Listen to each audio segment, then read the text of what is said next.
Hi, my friend. Tonight we're standing at the edge of a moss-covered temple wall, the humid breeze whispering through towering stone spires alongside the distant calls of birds settling in the canopy. In the distance, you hear jungle creatures stirring and imagine the ghosts of ancient Khmer citizens wandering unseen corridors. Think about the monks chanting at dawn, the clatter of tools as workers carved intricate bas-reliefs, and the water-logged canals reflecting flickering torchlight. Flickers of torchlight dance on the wet sandstone, revealing hidden carvings of Apsar dancers mid-step. If you stepped outside the safety of those cool stone halls, you probably wouldn't survive this relentless monsoon. Crocodiles lurk in hidden channels, and shifting earth can swallow you before you realize you're lost. So, before you get comfortable, take a moment to like the video and subscribe, but only if you genuinely enjoy what I do here. Drop a comment below sharing where you're watching from and what time it is. Maybe someone else is beside you in the dark, listening along to the same ancient whispers. Now, dim the lights. Maybe turn on a fan for that soft background hum, and let's ease into tonight's journey together. Rise of a capital. In the early 12th century, King Suryavarman rose to power and proclaimed Angkor his glorious capital, a city carved from living stone and woven through with canals reflecting endless skies. You can almost feel the heat pressing down as artisans labored under tropical sun, chipping at sandstone blocks to create grand temples whose towers would reach for the heavens. They say the king envisioned himself as a living god, ruling from this urban masterpiece, and his ambition gave birth to a monumental complex whose silhouette would linger in memory for a millennium. Under his reign, Angkor was more than a seat of power. It was a living organism of stone, water, and spirit, designed to mirror the celestial Mount Meru at the heart of Hindu cosmology. As you let your mind drift, imagine yourself standing on a wooden scaffold beside a river of limestone dust, watching sculptors carve celestial dancers up or into the temple walls, each one frozen mid-step in a timeless performance. Yet behind such grandeur lay whispered rumors of astonishing cruelty. One tale describes how King Suryavarman II, so determined that his temples be perfect, had certain craftsmen blinded to ensure they never left Angkor with its secrets.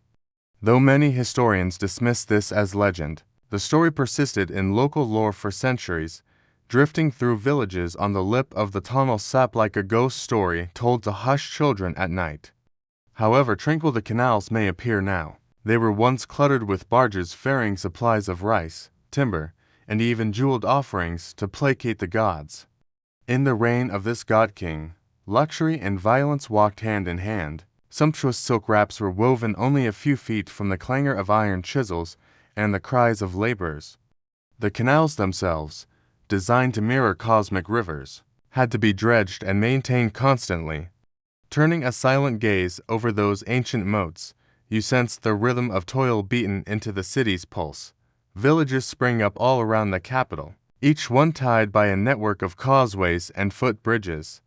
Farmers planted rice fields in the shadow of huge temple mountains, and fishermen cast nets into the Tonle Sap Lake, its edges regulated by an early form of water management that would baffle engineers centuries later. Scholars tell us that Angkor's hydraulic genius lay in its reservoirs called barrays that spread like mirrors across the landscape.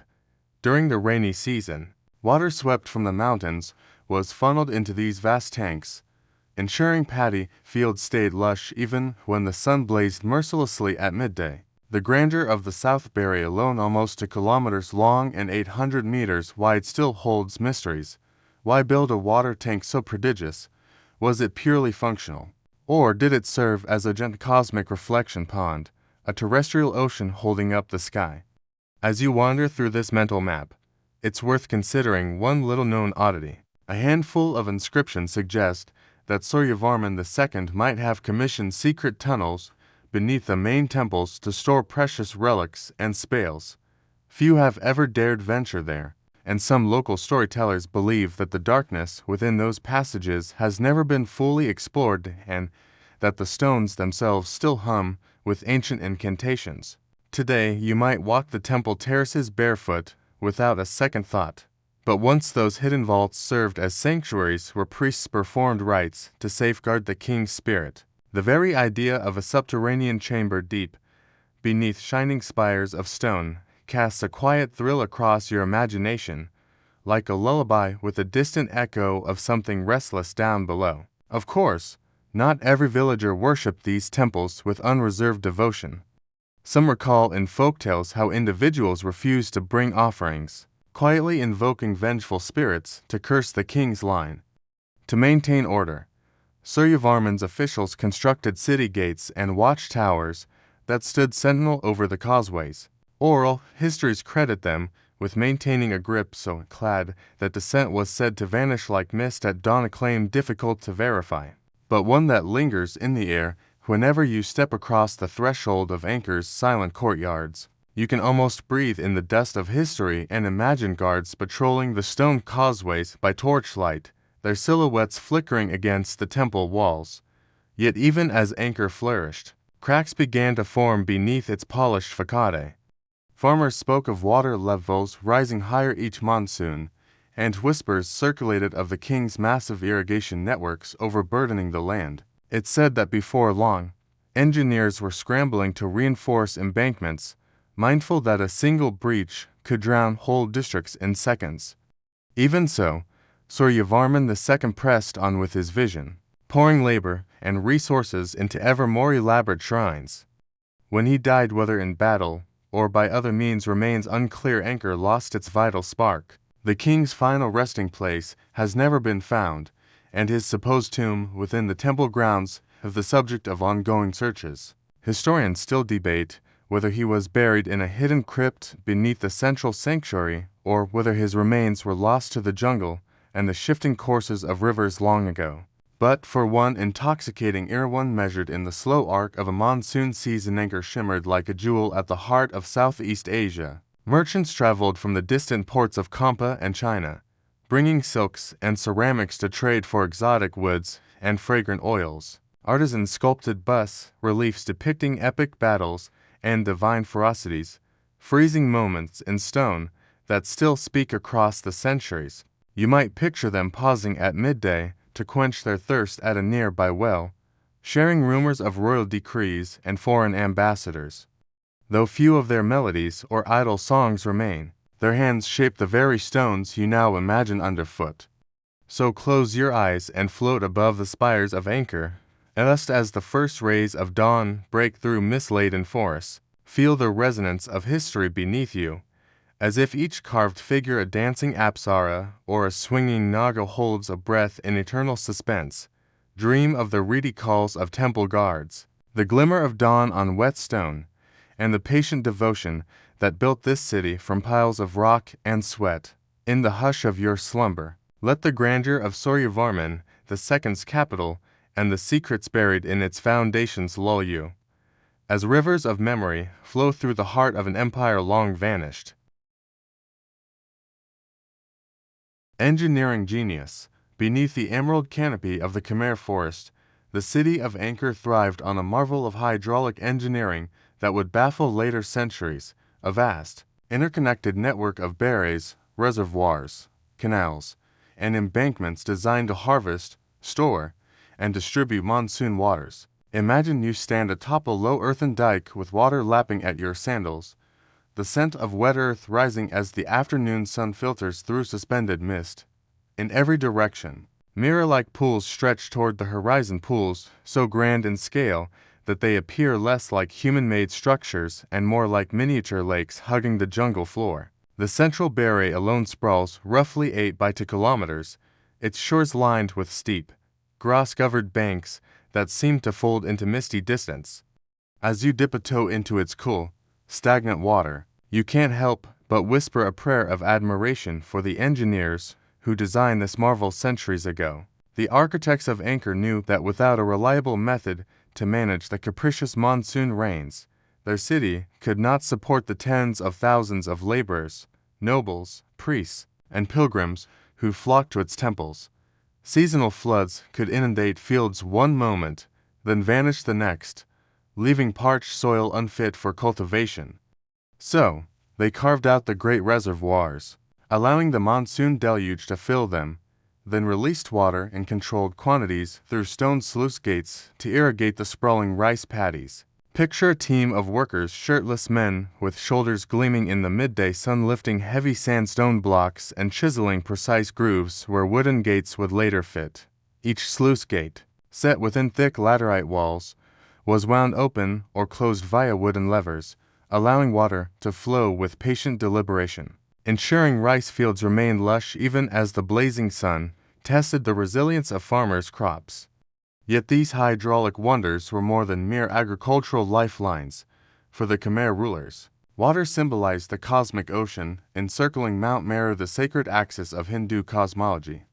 Thus, the berries became reflective pools, mirroring temple towers rising like mountain peaks. When sunlight struck the reservoir's surface at dawn, the temple's silhouette danced on rippling screens of water, as if the stones themselves sought celestial communion. Imagine an early morning in the reign of Suryavarman II. Monks clad in saffron robes glide in small, wooden boats across the South Baray, chanting mantras as ripples carry their voices into the gray-blue mist. Pilgrims gaze in reverence, convinced the temple hill before them is a divine extension rising from a cosmic sea. But even amid such grandeur lay whispers of quiet eccentricities. Historians still debate whether the colossal size of some barays served more symbolic than practical purposes. Inscriptions and bas-reliefs hint that, for certain kings, the act of constructing a larger reservoir was a demonstration of divine favor, proof that the ruler controlled not only land, but the very flow of sacred waters. One inscription from the later 13th century remarks, "His Majesty commanded the earth to yield and forced the waters to bow," suggesting that the reservoirs themselves carried metaphysical weight. Did those dimensions truly optimize rice yields, or were they built partly to evoke awe? When you stroll along the steep banks of the East Baray today, overgrown with grasses and studded with wild orchids, you might run your fingers over carved marks visible on crumbling embankments, trying to discern the original intention etched by ancient craftsmen. Maintenance of this system required near constant vigilance. Embankments, constructed with compacted laterite and clay, eroded with each flood, and culverts carved through sandstone often clogged with silt. Archaeological surveys have unearthed evidence that teams of workers, perhaps conscripted villagers or specialized labor groups, waded into muddy channels during the dry season, dredging sediment to clear the path for regulatory flow. Without these efforts, water might stagnate, breeding disease-carrying mosquitoes and inviting malarial outbreaks. Therefore, water management was not just an engineering triumph, but a public health imperative. It's said that, on moonlit nights, small lanterns at the canal mouths guided dredgers wading knee-deep in murk. The dance of lantern light on moving water would have resembled a constellation of gleaming stars, drifting like fireflies.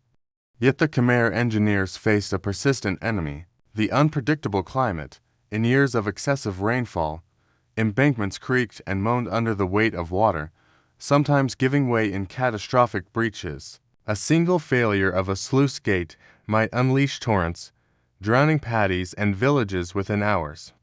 Inscriptions from the reign of Jayavarman VII, roughly a century later, lament such disasters. The earth broke open, and the people wailed in the fields. Archaeologists have documented massive sediment deposits downstream of key barays, pointing to a cataclysmic flood event in the early 14th century. But they disagree on whether this calamity alone accelerated Angkor's decline, or if broader political and social factors played a larger role. Historians still debate whether it was a series of hydraulic collapses, each more destructive than the last, that broke the spirit of a civilization built on water, or if the decline would have occurred. Even in a stable environment, another curious detail, scattered among the ruins of hidden reservoirs. Teams have recently discovered small stone altars carved with obscure symbols that do not match typical Hindu or Buddhist iconography. Some researchers theorize these altars belong to a sect of water priests who perform secret rites aimed at placating spirits welling beneath the submerged embankments. Villagers today still whisper about Kraelin, water demons thought to lurk within deep pools, capable of dragging unwary travelers beneath the surface.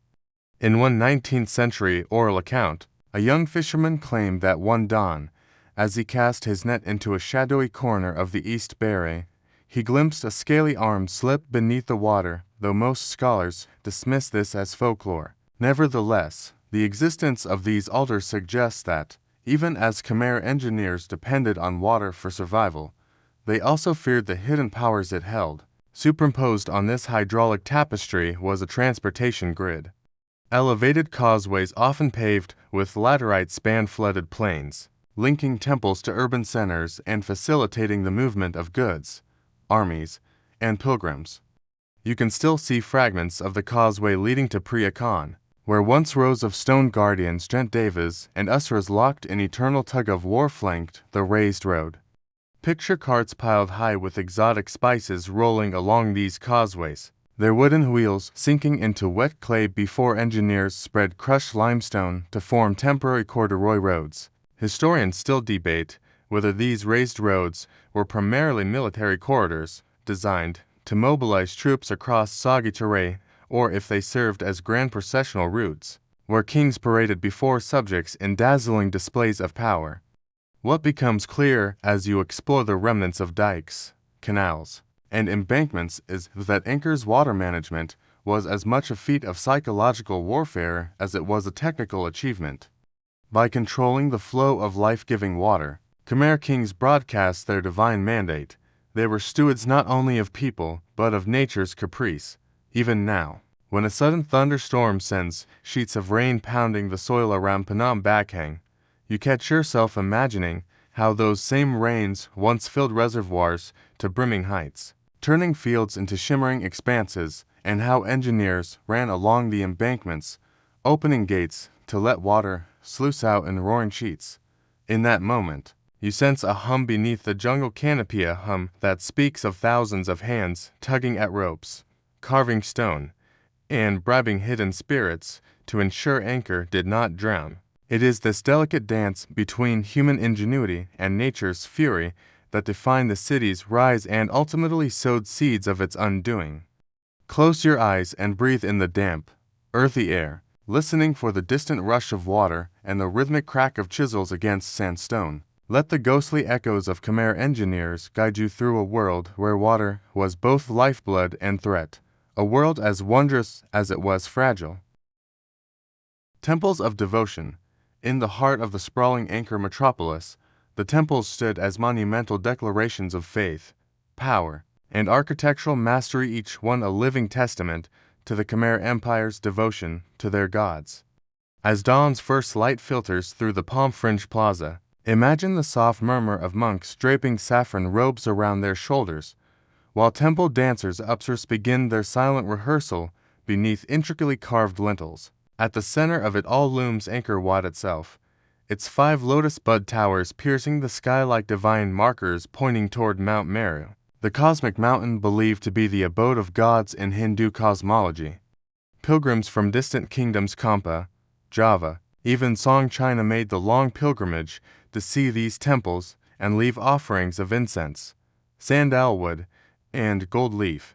In the warm, damp air, the scent of jasmine and lotus blossoms mingled with the faint tang of incense, creating a sensory tapestry that forever etched the sanctity of this place into memory. Angkor Wat was commissioned around 1113 CE by King Suryavarman II, not merely as a shrine, but as an eternal mausoleum for the deified ruler himself, an assertion that he was a living god on earth. Its sheer scale astonishes.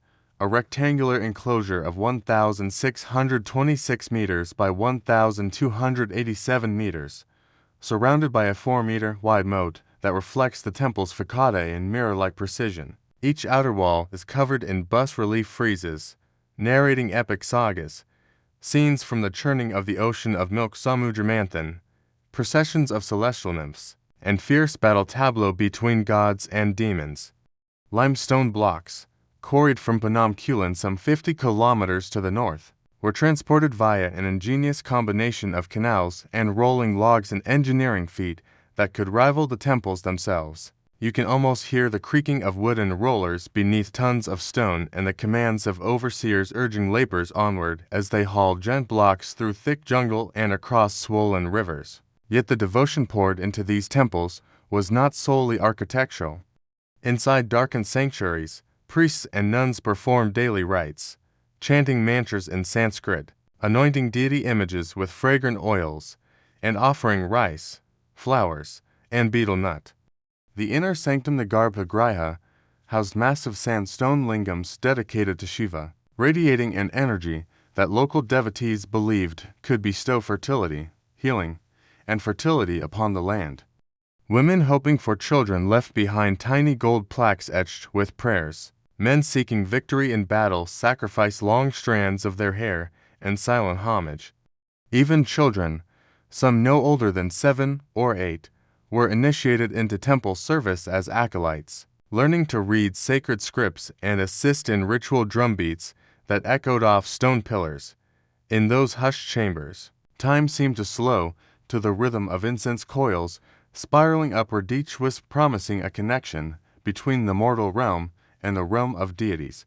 However, whispered in the corridors of these grand sanctuaries lay rumors of darker, lesser-known rites. Historians still debate whether certain sections of Angkor Wat hidden chambers that required crawling through narrow tunnels were once used for esoteric tantric ceremonies. Local legends speak of priests practicing black magic under moonless skies, summoning unseen spirits through chants that sent shivers through even the bravest acolytes. Some villagers recount that, on rare nights, torches flickering in the innermost sanctum revealed hooded figures clad in pitch-black robes, moving with measured steps around carved altars, dripping with blood, though no solid archaeological evidence has ever confirmed these tales. Yet the mere possibility of secret rites offered a tantalizing glimpse into a world where devotion and danger danced hand in hand. Outside Angkor Wat, a constellation of sister temples emerged over time: Bayan, Ta Prohm, Banteay, Priakanich, reflecting evolving religious leanings and shifts in royal patronage. Bayan, built by Jayavarman VII in the late 12th century, bore a more Buddhist orientation. Its towers were crowned not by lotus buds, but serene stone faces, over 200 in total, each gazing enigmatically in for directions. Pilgrims of that era might have paused beneath those enormous faces, speculating, do they represent the Bodhisattva of Avalokiteshvara or the king himself, merged with divine wisdom? In the flicker of torchlight, those stone visages must have appeared alive, their half-smiles whispering promises of compassion in a turbulent world. Ta Prohm, by contrast, stood as a living experiment in honoring ancestral devotion and the bounty of the jungle trees and roots, weaving in and out of sandstone walls like nature reclaiming lost grandeur. King Jayavarman VII dedicated Ta Prohm not to a god, but to his mother, ensuring that she would receive sustenance in her next life. Priests maintained libraries in its cool, shaded corridors, a rarity among Angkorian temples, preserving palm leaf manuscripts on medicine, law, and astrology. Despite the passage of centuries, fragments survive: a recipe for a healing poultice, instructions on administering royal justice, and astrological charts predicting eclipses. These ancient texts remind us that Buddhist temples in Angkor were not just sites of worship, but centers of learning and social welfare. Amid this fervor of devotion, the construction timetable for temples remains staggering. Steely inscriptions suggest that, at the height of Jayavarman VII's reign, an estimated 300,000 laborers, skilled masons, stone carvers, weavers, and standard conscripted peasants participated in the building projects. These workers lived in temporary camps near the sites, sustained by rations of rice, dried fish, and fermented palm wine. They toiled under inclement monsoon rains, their clothes plastered to their skin as they lifted block after block of sandstone. Occasionally, the laborers chanted religious hymns to ease the drudgery of work, their voices rising in a piercing harmony that reverberated through the humid air. But the toll was immense. Skeletal remains discovered near temple quarries show evidence of malnourishment and exhaustion. Dental analyses indicate high starch diets, likely a result of rice-heavy rations devoid of balanced nutrition. Yet even the gods could not spare the temples from the vicissitudes of fate. As political winds shifted and new dynasties emerged, patronage moved away from grand-scale Hindu monuments to more modest Buddhist shrines. Generations of monks and priests, once numerous, dwindled in number. By the late 13th century, some sanctuaries' linga statues lay broken, desecrated by iconoclasts seeking to erase vestiges of pagan worship. The canals leading to certain temples silted up, cutting them off from vital water-based transportation and pilgrim routes. Over time, moss and vines pried open sandstone blocks. The very stone gods stood upon shifted, causing colossal faces to tilt precariously. History reveals that Angkor Wat, once the apex of devotion, became a half-forgotten ghost, its devotion preserved only in silent bas-reliefs. Nevertheless, in a curious twist of fate, 16th-century European travelers who stumbled across these vines-entangled ruins recorded their awe in journals that survived in Lisbon and Amsterdam archives. They described serpent-like roots tearing apart walls and monkeys perching in carved niches, tossing half-eaten mangoes at unsuspecting explorers. Some European artists captured these scenes in sketches so haunting they influenced romantic painters centuries later. Historians still debate whether these artistic depictions exaggerated jungle encroachment to symbolize man's futile attempts to control nature, or if the jungle truly had swallowed Angkor more complete. Than we can imagine, rumors persist that, in certain galleries within Angkor Wat, the bas-reliefs once depicted nine-headed Nagas interacting playfully with Upsar-San image now lost to erosion. Preserved only in second-hand sketches, amid the decay and transformation, temple rituals evolved too. What began as strictly Brahminical ceremonies, libations to Shiva, Vishnu, this syncretism reached its zenith when King Jayavarman VII erected the Bayon as both a Buddhist shrine and a monument to his own piety. He positioned the Bayon precisely at the center of Angkor Thom, the last and greatest capital, so that 40 oversized stone faces would eternally gaze upon subjects, blending regal presence with divine compassion. Imagine yourself kneeling on a damp sandstone floor beneath one of those carved faces, listening to the echo of your own breath in a cavernous chamber.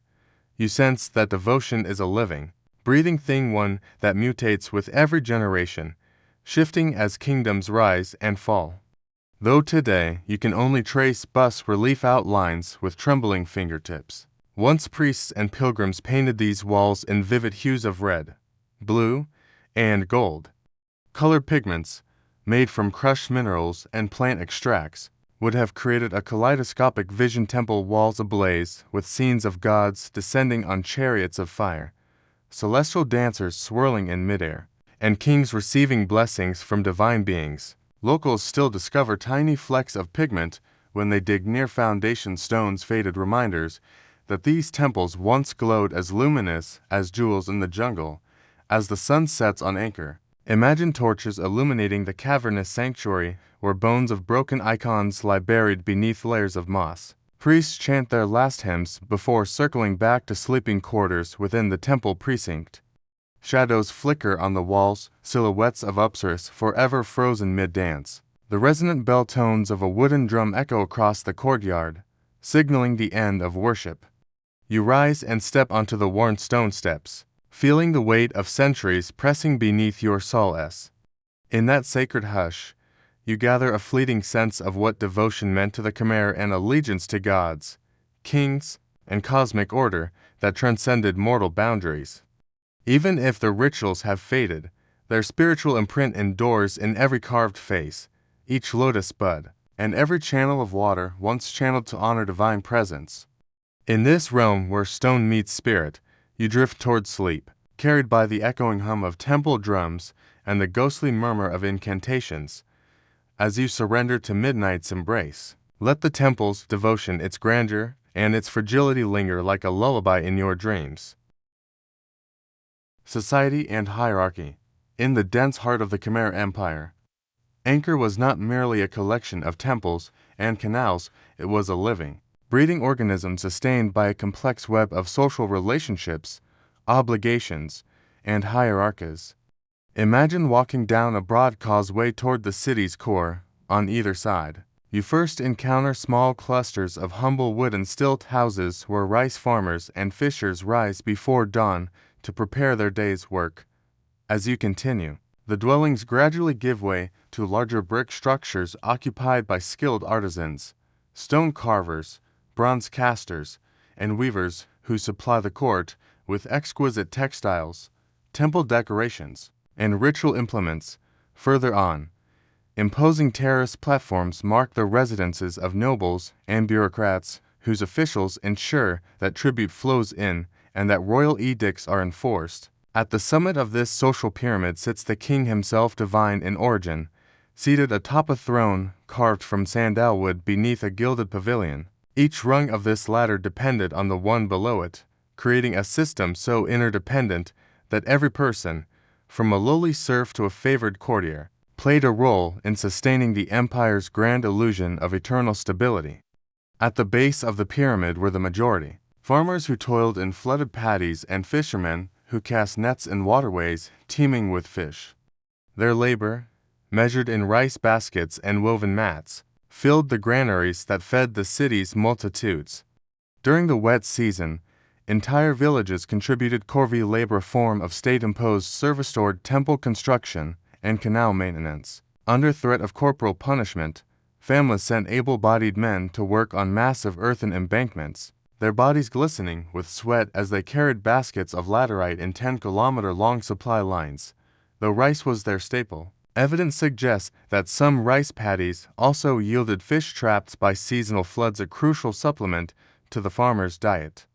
Historians still debate whether the corvée labor system, though oppressive, actually provided peasants with an opportunity to gain social status through exceptional craftsmanship, or merely entrenched a rigid class division that stifled individual mobility. Above the farmers and fishermen stood skilled artisan stone carvers who chiseled bas reliefs depicting epic battles and divine beings, bronze casters who forged ritual bells, statues, and ornate jewelry, and weavers who produced sumptuous silk robes for the royal court and saffron-colored cloth for Buddhist monks. These artisans often lived in specialized communities known as krams, isolated yet essential workshops overseen by a master craftsman who reported directly to the king or a high-ranking minister. Family ties frequently spanned generations. It was not uncommon for a son to inherit his father's epoxy-laden chisel and continue carving the same patterns within a temple's gallery. Yet beneath the surface of this continuity lay fierce competition. Eyewitness accounts indicate that guilds sometimes sabotaged rival workshops by circulating false rumors of curses placed on their patron deities, prompting royal inspectors to slap heavy fines on the accused. Within this tension, artisans maintained a cautious respect for each other's craft, understanding that a single misaligned chisel stroke could mar a sacred sculpture. Higher up the ladder were the scribes and priests, educated men fluent in Sanskrit and Khmer script, whose roles ranged from drafting official decrees to copying religious texts. In dimly lit shrine rooms, monks and nuns gathered around small clay oil lamps, their hands fluttering over palm leaf manuscripts. Each page contained meticulously written hymns, legal codes, and medicinal recipes. Some scribes also doubled as astrologers, using wax-infused charts to predict eclipses and advise the king on auspicious dates for military campaigns or temple consecrations. Rumor had it that a select few of these scribes possessed hidden knowledge, secret spells inscribed in arcane codes that could allegedly summon Baal, protective spirits, to guard the capital at night. While such claims are impossible to verify, they speak to a broader fear that information was power, and that even words carved in ink might hold supernatural potency. Nobles and courtiers formed the next tier, men and women of royal blood, or those who had married into prestige. They lived in palatial compounds adorned with gilded columns and lacquered screens, entertained by court musicians, dancers, and jesters. Titles like Senapati, Commander, and Purohita, royal priest, denoted specific offices. To attain them required both pedigree and the king's favor. A noble's influence was measured not just by land holdings, but by the size of his retinue, how many guards, attendants, and concubines he could sustain. Loyalty was rewarded lavishly during coronations and religious festivals. New stewards received gold coins, rare spices, and exotic parrots from distant lands. Such displays reinforced loyalty, but also bred jealousy and intrigue. Courtiers kept accounts in ornately bound ledgers, tracking tributes owed to their households by subordinate communes. A single miscalculation or worse, an accusation of embezzlement could result in abrupt exile, often to remote forest monasteries where monks taught condemned nobles the rigors of ascetic life. At the apex was the king, regarded as a Devaraja, or god-king, whose word was absolute. He presided over a glittering court where ambassadors from Kampa, Srivijaya, and Kampa presented gifts fine lacquers, Chinese silks, or Indian spices in exchange for favorable trade relations or military alliances. The king's daily schedule was as elaborate as his status. Before sunrise, he attended a private ritual in which priests anointed him with water from sacred springs. Mid-morning, he listened to petitions, settled disputes, and planned irrigation projects, and toward evening, he dined on feasts of fish, fruit, and rice, accompanied by reclining dancers and music emanating from multiple directions. Yet even kings faced peril. Court historians record that in the 12th century, Queen Indradevi, a learned princess and stepmother to Jayavarman VII, was assassinated in her private pavilion by a jealous consort. Her death plunged the court into mourning, and for weeks, officials whispered that her spirit haunted the corridors of the royal palace. Whether this story is pure legend or rooted in fact, it reflects the dark undercurrents of palace politics where ambition, loyalty, and betrayal coexisted in precarious equilibrium. Amid this stratified society, women occupied nuanced roles. Noble women managed vast estates and could sponsor temple constructions in honor of deceased sons or husbands. A handful achieved full ordination as Buddhist nuns, living within monastic enclaves, though some skeptics argued such ordinations served more to house disfavored princesses than to promote piety. Commoner women labored alongside men in the fields, but sources suggest they also acted as healers, using medicinal herbs to treat wounds and fevers. In certain villages on the Tonle Sap shoreline, women held an intriguing status. They served as river judges, adjudicating minor disputes among fishermen and traders who worked along floating markets. Historians still debate whether this role was a vestige of pre-Angkorian matrilineal customs or a pragmatic adaptation to a riverine economy that needed impartial local authorities.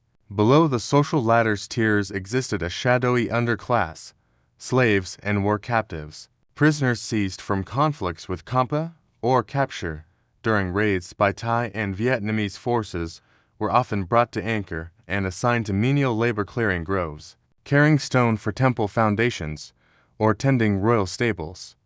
Some slaves managed to purchase freedom through years of service, especially if they displayed specialized skills, fluency in foreign languages, mastery of metalworking, or the ability to treat complex wounds. Yet others languished in silence. Their stories survive only in cryptic references carved on temple doorframes, where sculptors depicted bound figures carrying burdens. A few poetic stele hint at a possible practice of ritual sacrifice. One 12th century inscription poetically alludes to donating captives during temple consecration ceremonies, though scholars have hotly debated whether this meant literal human sacrifice or simply ritual redistribution of labor. Historians still debate whether this practice, if it occurred, was an isolated ceremonial gesture or part of a deeper sacrificial tradition influenced by Indic rituals. Despite the ironclad hierarchy, Angkor's society was dynamic. Trade brought new ideas. Chinese silk garments became coveted items among the elite, while Indian Brahminical traditions mingled with local animism. Pilgrims returning from Sri Lanka introduced new interpretations of Theravada Buddhism, gradually eroding the older tantric Hindu practices upheld by earlier kings. These shifts caused tremors in the social structure. Temples once maintained by massive networks of workers fell into decline as their patrons redirected resources to newly established Buddhist shrines. Village elders recall oral histories of community gatherings where locals debated whether adopting Theravada Buddhism, a faith more egalitarian on the spiritual plane, would undermine the king's divine legitimacy. Such debates reveal an empire in flux, poised between old allegiances and new currents of thought. As you drift toward sleep, picture a bustling Angkor scene. Wooden carts drawn by oxen rumbling along woven bamboo roads, merchants trading salt for silks, children chasing one another along canal banks, and priests scribbling sutras in shaded alcoves. Feel the pulse of this society, a pulse as vibrant and intricate as the bas-relief murals adorning temple walls. In every corner, lives intertwined, farmer and fisherman, artisan and noble, scribes and scribblers, bound by rice, water, faith, and fear. Together, they wove a tapestry of devotion and duty that carried the Khmer Empire to unimaginable heights and ultimately to the brink of decline. Daily life in Angkor. As dawn's pale light filters through coconut palms, Angkor awakens in a chorus of sounds and scents that seep into every corner of the city. Picture narrow dirt lanes winding between wooden stilt houses, where early risers, wide-eyed farmers, fishermen, and street vendors begin their routines. A group of rice farmers, dressed in sarongs damp from last night's dew, wade ankle-deep in flooded paddies just beyond the city boundaries, tucking seedlings in neat, emerald rows. Nearby, fishermen push dugout canoes into the calm waters of a canal, nets slung over their shoulders, eyes alert for fleeting ripples that betray the presence of fish. Their morning catch, catfish, carp, and tiny perch will soon be sold at market stalls for a handful of rice or a few coins of silver. Within the city walls, a bustling marketplace stirs to life. Vendors pound open ripe coconuts, letting sweet water trickle into bamboo cups, and a vendor ladles fragrant rice porridge into wooden bowls, sprinkling chopped shallots and dried fish flakes atop steaming mounds. The air is a heady mix of jasmine incense from nearby shrines, the acrid tang of fish drying on bamboo racks, and the earthy scent of clay from freshly molded pottery. Traders haggling in Khmer dialect barter silk from distant Kampa and lacquerware from the Tonle Sap region. Amid the din, street children dart between stalls, clutching scraps of leftover rice in their tiny hands.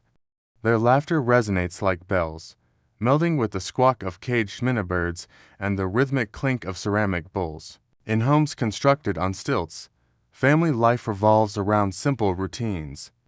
Beneath the raised wooden floors, pigs grunt in pens carved from woven bamboo, while chickens peck at spilled grains. Mothers, their hair wrapped in patterned scarves, stir clay pots of rice over charcoal fires, their voices carrying lullabies that reference ancient deities. Children barefoot and wide-eyed tumble about in the dirt courtyard, chasing fireflies at dusk or playing with handcrafted wooden toys.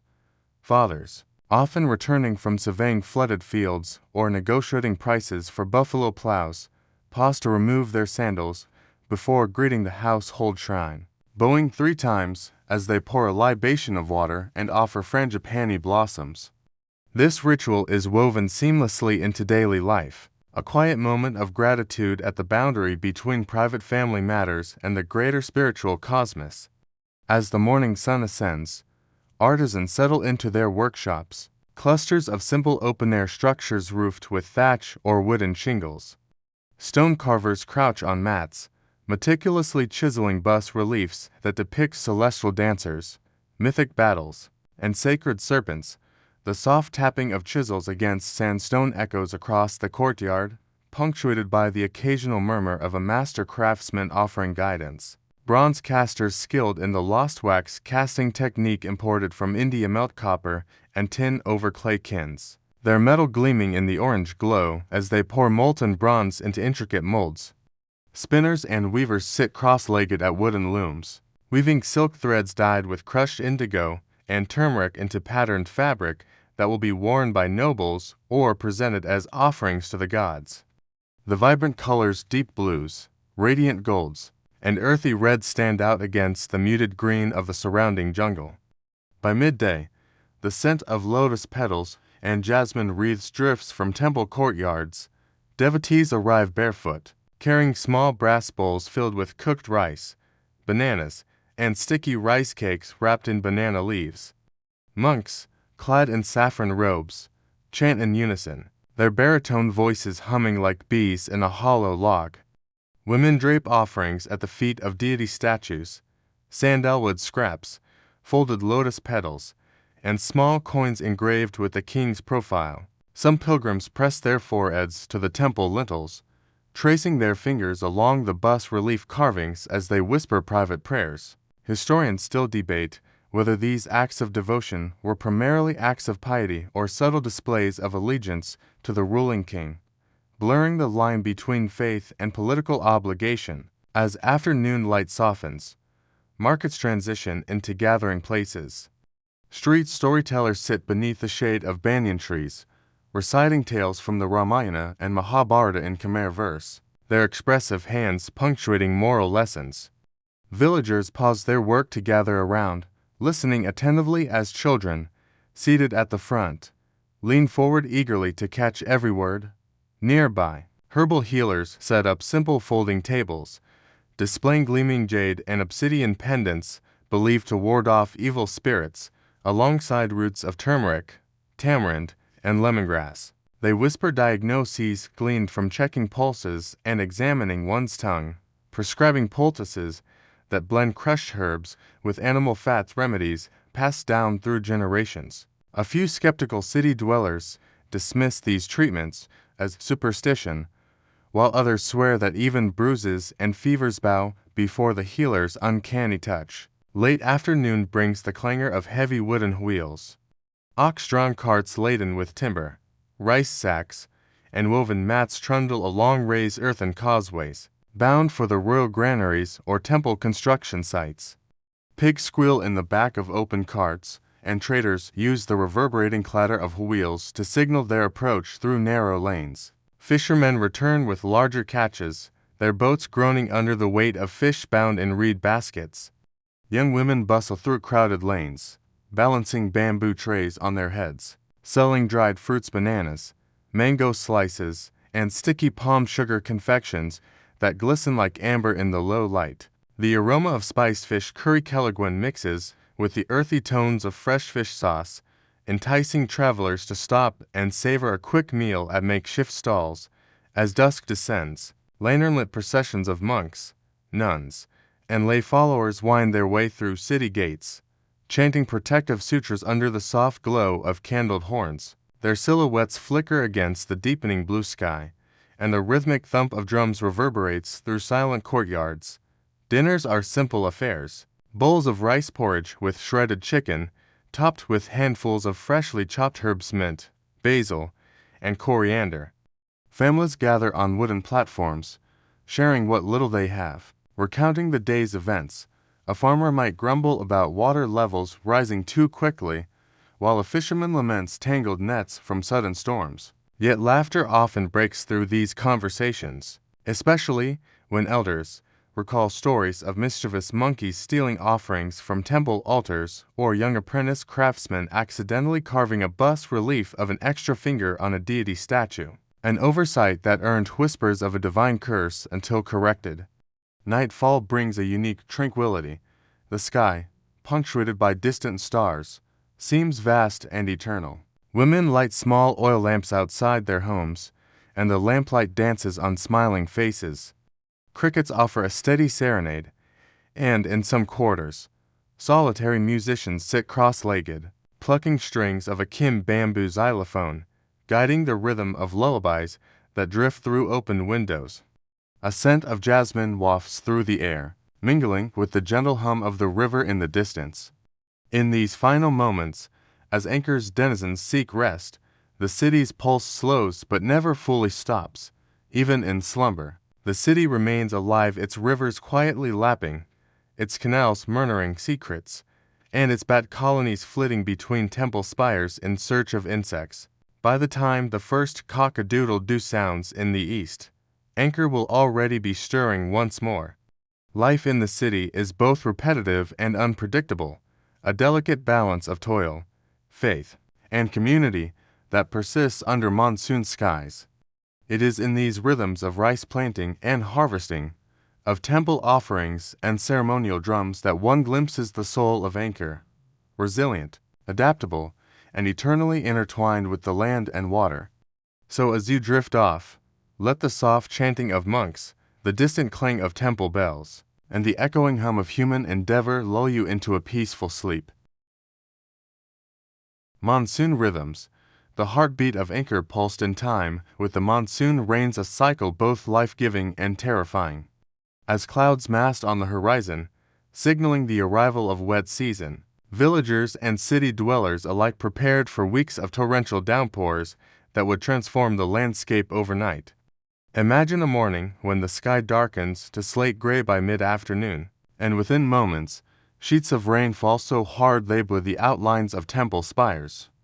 Streets become rivers of mud. Wooden stilt houses creak under the battering of wind and water. The once pristine berets swell until their emerald surfaces merge with the murky skies. Agricultural fields, which only days before were parched and cracked, now lie submerged, the floodwaters breathing new life into rice paddies and, at the same time, threatening to swallow entire villages. For the Khmer people, the monsoon was a divine force, a manifestation of gods endowed with both generosity and wrath. As early as May, when trade ships arrived at coastal ports bearing food supplies and exotic goods, Angkor's engineers issued orders to inspect key embankments and sluice gates.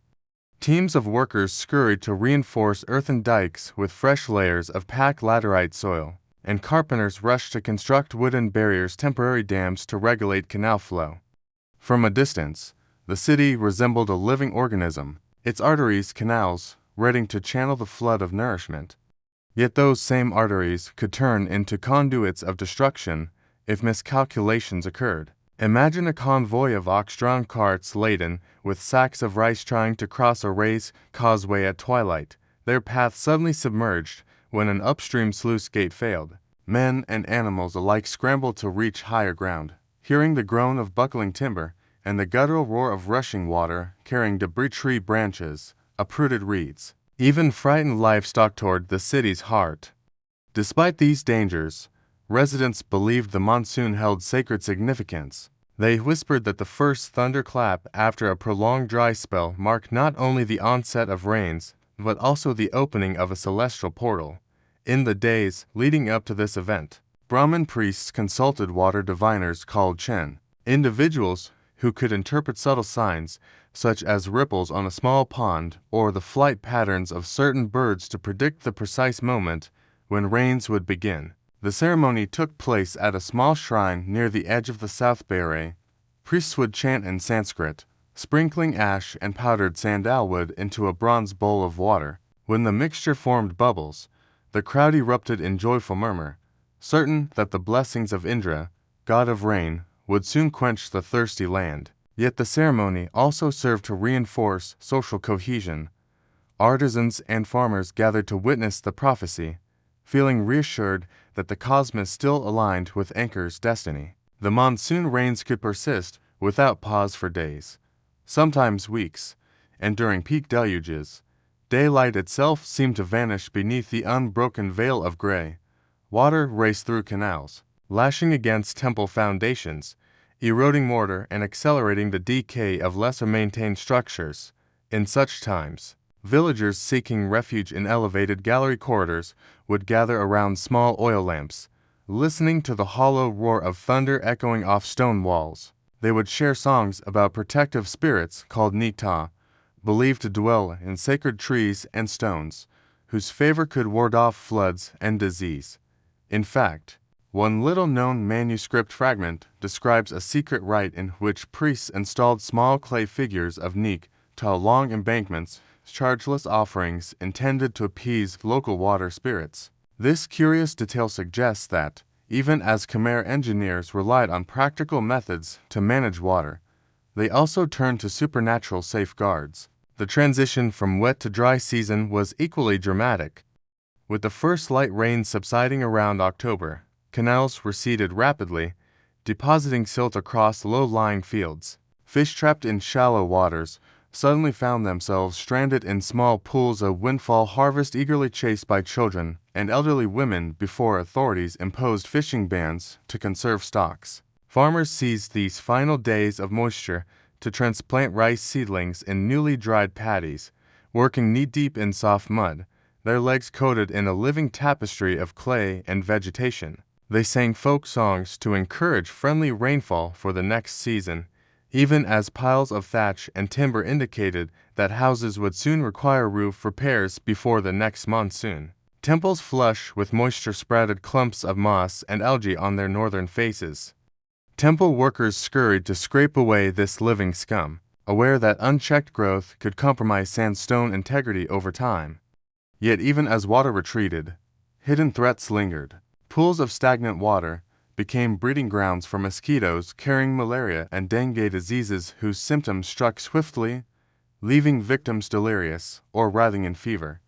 In response, apothecaries brewed thick pastes of turmeric, lemongrass, and crushed lime leaves, applying them to fallen fields laborers to keep mosquitoes at bay. Some villagers crafted rudimentary nets from knotted cotton threads, suspending them around sleeping mats while whispering protective chants. Historians still debate whether these preventive measures significantly reduced malaria incidence or if genetic immunity among Angkor's residents played a larger role in surviving seasonal outbreaks. The specter of famine also stalked the transition period.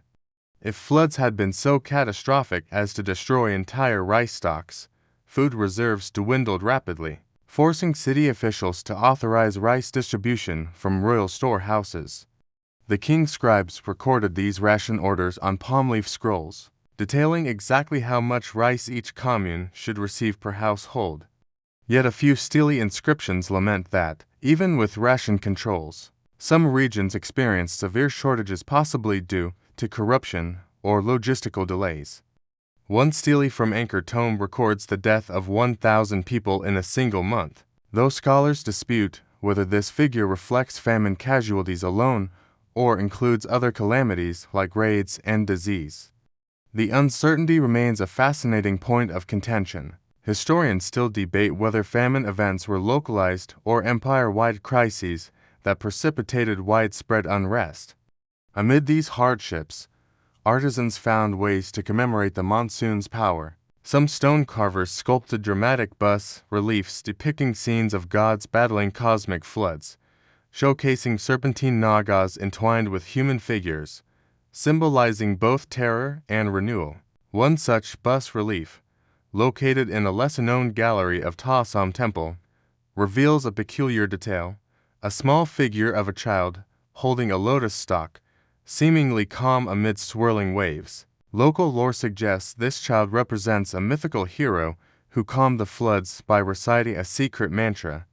However, no contemporary inscription explains this figure's origin. Art historians speculate that it may have been a later addition, carved by a wandering artisan who sought to leave a personal imprint on an older monument.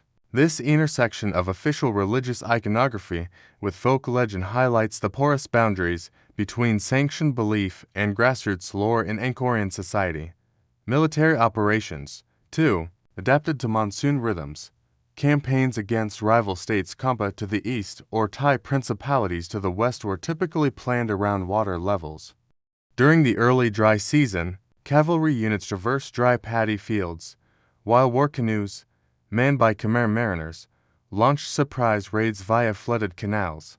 One inscription boasting of a victorious campaign in 1283 CE states that the army rode on water like wraiths, hinting at guerrilla tactics employed under rain-fed conditions. Yet the same inscription also mourns the loss of soldiers to drowning and disease, suggesting that monsoon warfare was a gamble as much as a strategic advantage. Historians still debate whether these seasonal campaigns significantly drained Angkor's resources or if political fragmentation was already eroding central authority before the rains began. As the dry season lengthened and the emerald sheen of the landscape turned to dusty gold, Angkor's society exhaled a collective sigh of relief. Celebrations erupted. Festivals celebrated the stored rice harvest, accompanied by music, dance, and ritual performances. Floating water buffalo races took place along canal banks, an unusual spectacle where buffaloes, decorated with ribbons and painted symbols, raced against each other, guided by water-walking jockeys wielding bamboo whips. Some accounts from travelers in the 14th century describe these races as rioting events, with intoxicating music and crowds so vast that they blocked caravan routes. Yet ironically, these festivals coincided with the city's next vulnerability, the risk of fires. With thatched roofs and wooden structures drying out in the sun, a single errant bonfire could spark a blaze that spread rapidly through crowded neighborhoods. Consequently, city magistrates enforced strict fire regulations: no bonfires within temple perimeters, and all hearths must be extinguished by dusk. Records show that offenders were fined and sometimes publicly flogged to deter negligence. When the winds finally shifted and the first black clouds of the next monsoon gathered on the horizon, the cycle began anew. Fear gave way to hope, destruction to regeneration. Statues of storm gods were carried in solemn processions through city gates, seeking divine pardon for the coming deluge. Young children, oblivious to the danger, danced in puddles, their laughter echoing over the temple walls. Fathers, mothers, and elders looked skyward, knowing that within a few days, Angkor would transform into a vast, shimmering water kingdom, an empire afloat, both burdened and blessed by the rains. How fitting, then, that the city, whose grandest monuments were built on water management, should bow to the elemental rhythms of the monsoon, living and dying with each seasonal flood and drought. So, as you imagine the thunder rolling overhead and raindrops drumming on wooden roofs, let your eyelids grow heavy. Remember that even in the midst of deluge, life persevered, rice fields flourished, canals carried precious goods, and temples echoed with the prayers of a people intimately bound to the water's will. In that steady, rhythmic cascade of rain, find your own lullaby, a gentle reminder that renewal often emerges from chaos, and that, like Angkor itself, we are shaped by the forces we cannot fully control. Against the elements, when the heart of Angkor pulsed with the rhythms of water, it also waged a ceaseless battle against nature's unpredictable fury. Imagine you stand at the crest of a crumbling embankment overlooking a reservoir whose still surface has rippled into foam by a howling wind. Dark clouds, heavy with monsoon rains, race across the sky like phantom chariots, and the first fat droplets splatter across your skin as you watch workers scramble to reinforce weakened banks. In the distance, temple spires loom through walls of rain, their carved reliefs slick with sodden moss.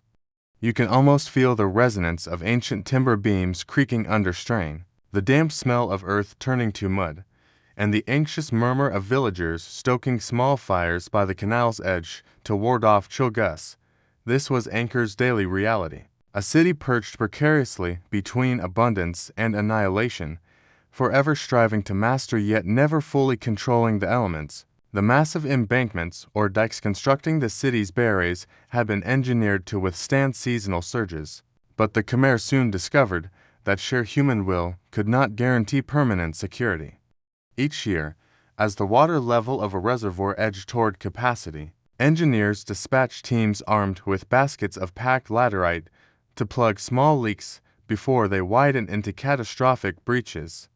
You might envision a chain of laborers, waist-deep in muddy water, passing buckets of soil from hand to hand, their bodies slick with sweat even as rain hammered down. For hours, they heaved and heaved, jamming soil into crevices between collapsing stone, chanting a prayer to Varuna, the Vedic god of waters, hoping their efforts would coax stability from chaos. When a sudden crack yawned in the embankment's core, threatening to release millions of cubic meters of water, panic ensued. Oxen pulling wooden planks would be redirected to buttress the failing wall, while some determined villagers waded into swirling currents to tie woven palm mats over emerging gaps, a desperate measure that sometimes held, sometimes gave way with a roar. Yet these extraordinary feats of collective effort masked deeper vulnerabilities.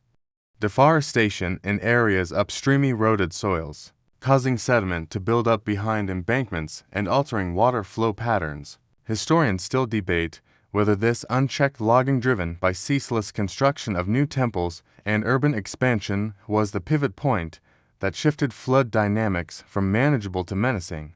You can almost hear the lumber's axes ringing through forest glades as tall trees fell, their root systems collapsing, sending torrents of earth into nearby streams. Over time, those streams swelled with silt, choking canals and siphoning away the reservoir's designed hydrodynamics. When the water could no longer cycle properly, a small breach could swell into a raging flood, toppling walls and foundations with uncontrollable force. Archaeological surveys reveal layers of sediment up to 2 meters thick in certain canal beds, remnants of multi-day floods that overwhelmed embankments, deposited silt, and reconfigured the landscape. Following each violent burst, villagers returned to soggy fields littered with debris, fallen palms, broken clay pots, and shredded rice stalks. In some instances, entire crops were wiped out, forcing families to subsist on root tubers and wild greens until relief grain arrived from the royal storehouses. Yet even those reserves were finite. Overloaded granaries sometimes collapsed under weight and moisture, their timber beams rotted by incessant humidity. Written records suggest that during one particularly vicious flood around 1295 CE, an estimated 5,000 tons of rice rotted in flooded storage pits, a staggering loss that likely exacerbated famine conditions in outlying districts. Beyond floods, the Khmer contended with extreme droughts, an opposite fury born of monsoon patterns gone awry. A scant and delayed onset of rains could parch fields, leaving farmers to stare at cracked earth where water should pool. With the reservoirs drained and canals silted, the people relied on shallow wells and paltry groundwater to sustain life. In villages on the fringes of the capital, mothers boiled dried fish in congealed mudwater to eke out meager meals, while fathers trekked farther upriver to catch fish hiding beneath exposed boulders. Historians still debate whether these droughts were cyclical phenomena or marks of shifting climate patterns, early harbingers of more protracted, empire-threatening aridity. Bamboo grips clattering underfoot, laborers would trudge to the central berry, dragging buckets hoping for a dribble of water. Sometimes, they filled woven baskets with sediment-laden water, straining it through layers of cloth to rescue a few grains of rice clinging to the bottom. The tension between flood and drought shaped not only daily life, but also the grand narrative of Angkor's rise and fall. When abundant rains arrived as expected, rice yields soared, and surplus grain allowed the city to fund more temple construction, spirals of stone that signified divine mandate. Yet when variability reigned, alternating flood and drought in swift succession, those same cycles became instruments of decline. Some temple projects were halted mid-carving as funding dried up. Statues meant for consecration lay half-finished. Royal inscriptions grew scant in periods of environmental stress, suggesting that record-keeping itself suffered, perhaps as scribes succumbed to malnourishment or labor demands overwhelmed their capacity to write. Despite the desperation sown by these extremes, the Khmer sought both practical and spiritual solutions. To combat drought, villages organized communal rain invocation ceremonies, elaborate dances performed barefoot on parched ground, drummers pounding rhythms believed to summon clouds. At night, flickering torches stood around small altars where farmers offered woven garlands of fragrant jasmine and betel nut. Local lore even spoke of a secret order of rain monks who possessed a coded chant so potent that reciting it at the right hour could wrangle thunderheads into releasing gentle showers. While modern climatologists scoff at such claims, these rituals reveal the psychological need to restore agency when natural forces seemed capricious. Conversely, after catastrophic floods, communities turned to water spirit worship to prevent recurrence. In hidden groves, men consecrated small wooden shrines beneath centuries-old trees, leaving offerings of rice wine and fried fish to appease Nikta, ancestral guardians believed to dwell in tree roots and well springs. Some villagers crawled into narrow caves beneath the embankments, etching prayers into damp walls and calling on protective spirits to fortify the earth. Archaeologists have uncovered fragments of clay figurines near these cave entrances, tiny idols representing local tutelary gods whose worship was outlawed under strict Brahminical and Buddhist orders. Historians still debate whether these clandestine practices constituted resistance to centralized religious authority or were simply complementary beliefs woven into daily life. In moments of acute environmental threat, the court dispatched elite teams of engineers known as rationists Astra to survey the hydraulic network. Armed with rudimentary surveying tools, carved wooden measuring rods, and water level gauges, they mapped silted channels and eroded embankments. One detailed report from 1308 CE describes how they identified a series of 5 weak embankments along the East Barrier and recommended reconstructing them with alternating layers of clay, charcoal, and sandstone to improve drainage. Yet implementing such costly repairs required trade-offs. Resources diverted from temple building to embankment stabilization bred discontent among temple priests who relied on royal patronage. Some priests circulated pamphlets claiming that the erosion was divine retribution for moral lapses in the capital, rumors that undermined public confidence and sowed seeds of social unrest. The interplay between art and style epics and stark reality came alive in a flood of bas-reliefs, the most dramatic found in a hidden gallery deep within the walls of the Ba Phuong Temple. There, a carved scene depicts a monstrous river god, his serpentine tail entwined around a toppled temple tower, while beggars clutch palm hats against torrential rain. According to local legend, this bas-relief was crafted by a master carver who witnessed a flood so violent that it tore apart entire villages upstream. Historians still debate whether this relief was a commissioned commemoration of a real disaster or a cautionary allegory warning future rulers of nature's might. Either way, when you trace your fingers across the ridges of those deeply incised waves, you sense both the awe and terror that floods inspired among the Khmer. Finally, consider the toll on human lives. Skeletons unearthed from mass graves near canal junctions reveal victims of drowning, limbs contorted as though seized mid-flight by a rushing current. Other remains show signs of malnutrition and disease, indicating that those left alive after floods or drought likely faced months of hardship before recovery. Villagers carved tombstones from broken temple slabs, memorializing loved ones lost not in battle, but to the environment itself. An inscription on one such stone reads, "Here lies Soth, beloved husband, swept away by waters that once gave us life. May he rest with spirits of the rain." The poignancy of these epitaphs underscores how intimately tied the Khmer identity was to mastering water and are both celebrated and feared. As night falls on Angkor, imagine torch lights splintered across churning water, mud smeared on anxious faces, and the rhythmic crunch of clay beneath hurried footsteps. Even in the grip of elemental fury, the Khmer did not despair. They improvised, innovated, and turned to prayer. Yet the relentless tug-of-war between human ambition and natural forces foreshadowed a tipping point, the moment when Angkor's greatness would slip from human hands into the tide of history. So, close your eyes and feel the weight of that wet earth slip away, the rumble of thunder fade into a whisper, and let the hum of the past carry you gently into dream. Shifting beliefs. By the late 13th century, the fabric of Angkor's religious identity was gently unraveling so subtly that a casual observer might not notice the shift until it was fully woven into daily life. King Jayavarman VII, who reigned at the zenith of Angkor's territorial expanse, embraced Mahayana Buddhism, commissioning massive Buddhist temples such as Bayon and Ta Prohm. Pilgrims once accustomed to Brahmin priests chanting Sanskrit mantras in hidden sanctuaries now heard the resonant drone of monks reciting Pali sutras beneath the cool shade of Bodhi trees. While Hindu devotion had long defined Angkor's ceremonial calendar, epic Ramayana performances, ritual offerings to Shiva and Vishnu, those spectacles began to dim in prominence as Buddhist rites took center stage in the stone galleries. Imagine standing in a corridor of Bayon at first light.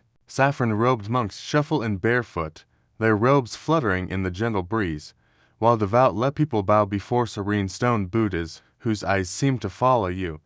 For many, this transformation was invigorating, promising compassion, social welfare, and a path to enlightenment, but, for others, it was deeply unsettling. like discovering that the heart of your city had begun to beat to a different rhythm. In humble village shrines outside the city's grand walls, family shrines once dedicated to Vishnu or local guardian spirits were dismantled, replaced by small wooden altars bearing gilded Buddha statues. Devotees painted the images with ochre and applied fresh gold leaf daily, believing that each flicker of reflected light rippled blessings across the community. Yet not every household accepted this change without reluctance. One rarely cited inscription on a stone stele in a small shop on near the east gate warns, "Those who abandon the old ways risk summoning wrathful ghosts who lurk between realms."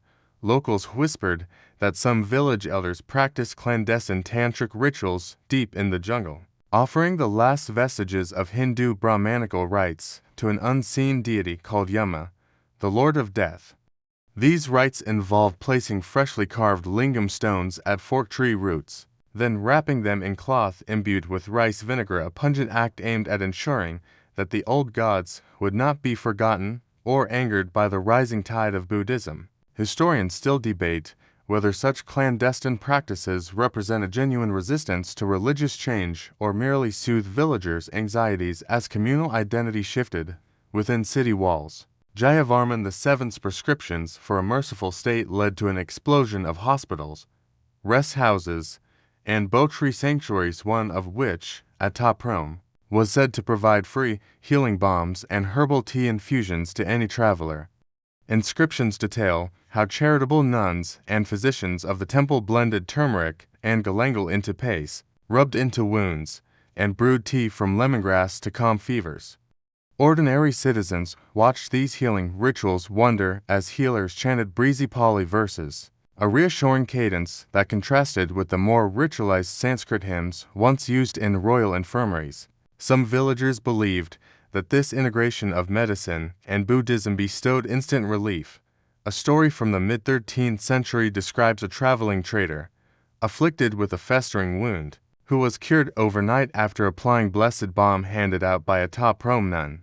While legend may have embellished the tale, archaeologists still debate whether balms truly had miraculous properties. The episode underscores the way Buddhist compassion reshaped both spiritual and physical care. Yet for all the outward signs of devotion, beneath the layered stone vaults and manicured courtyards, debates raged about the future of Angkor's soul. At the royal court, Brahmin advisors cautioned King Indravarman III, Jayavarman VII's successor, that Brahmanical rites invoked ancestral gods who secured the kingdom's prosperity. They warned that overly zealous Buddhist orthodoxy risked erasing cosmic protections that had guarded Angkor for generations. In response, the king commissioned a grand assembly of Hindu and Buddhist scholars at a pavilion near West Barre to discuss coexistence. According to chronicles later transcribed onto palm leaves, the debate stretched for 7 days.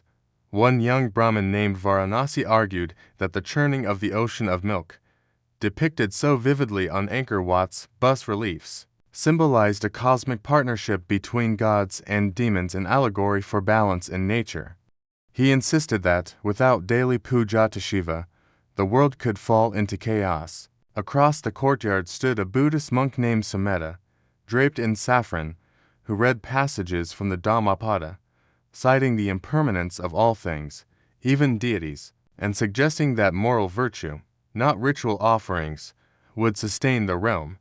A hush fell as he proclaimed, "Even gods bow to right conduct, kings must walk the middle path." Although no definitive records survive of the assembly's verdict, local folktales maintain that Jayavarman VIII, who ascended later, reinstated Hindu iconography on certain temples, suggesting that the outcome was at best an uneasy truce rather than unanimous acceptance. Historians still debate whether this royal indecision prolonged religious tension and weakened central authority, or if it exemplified a pragmatic blending of traditions that enriched Khmer culture. Among commoners, the shifting beliefs manifested in everyday gestures. When offering alms at dawn, many still first paused at small stone shrines dedicated to Nikta, tutelary spirits of the land, leaving a pinch of rice and a sprig of jasmine before proceeding to a nearby stupa to pour water over a sleeping Buddha statue.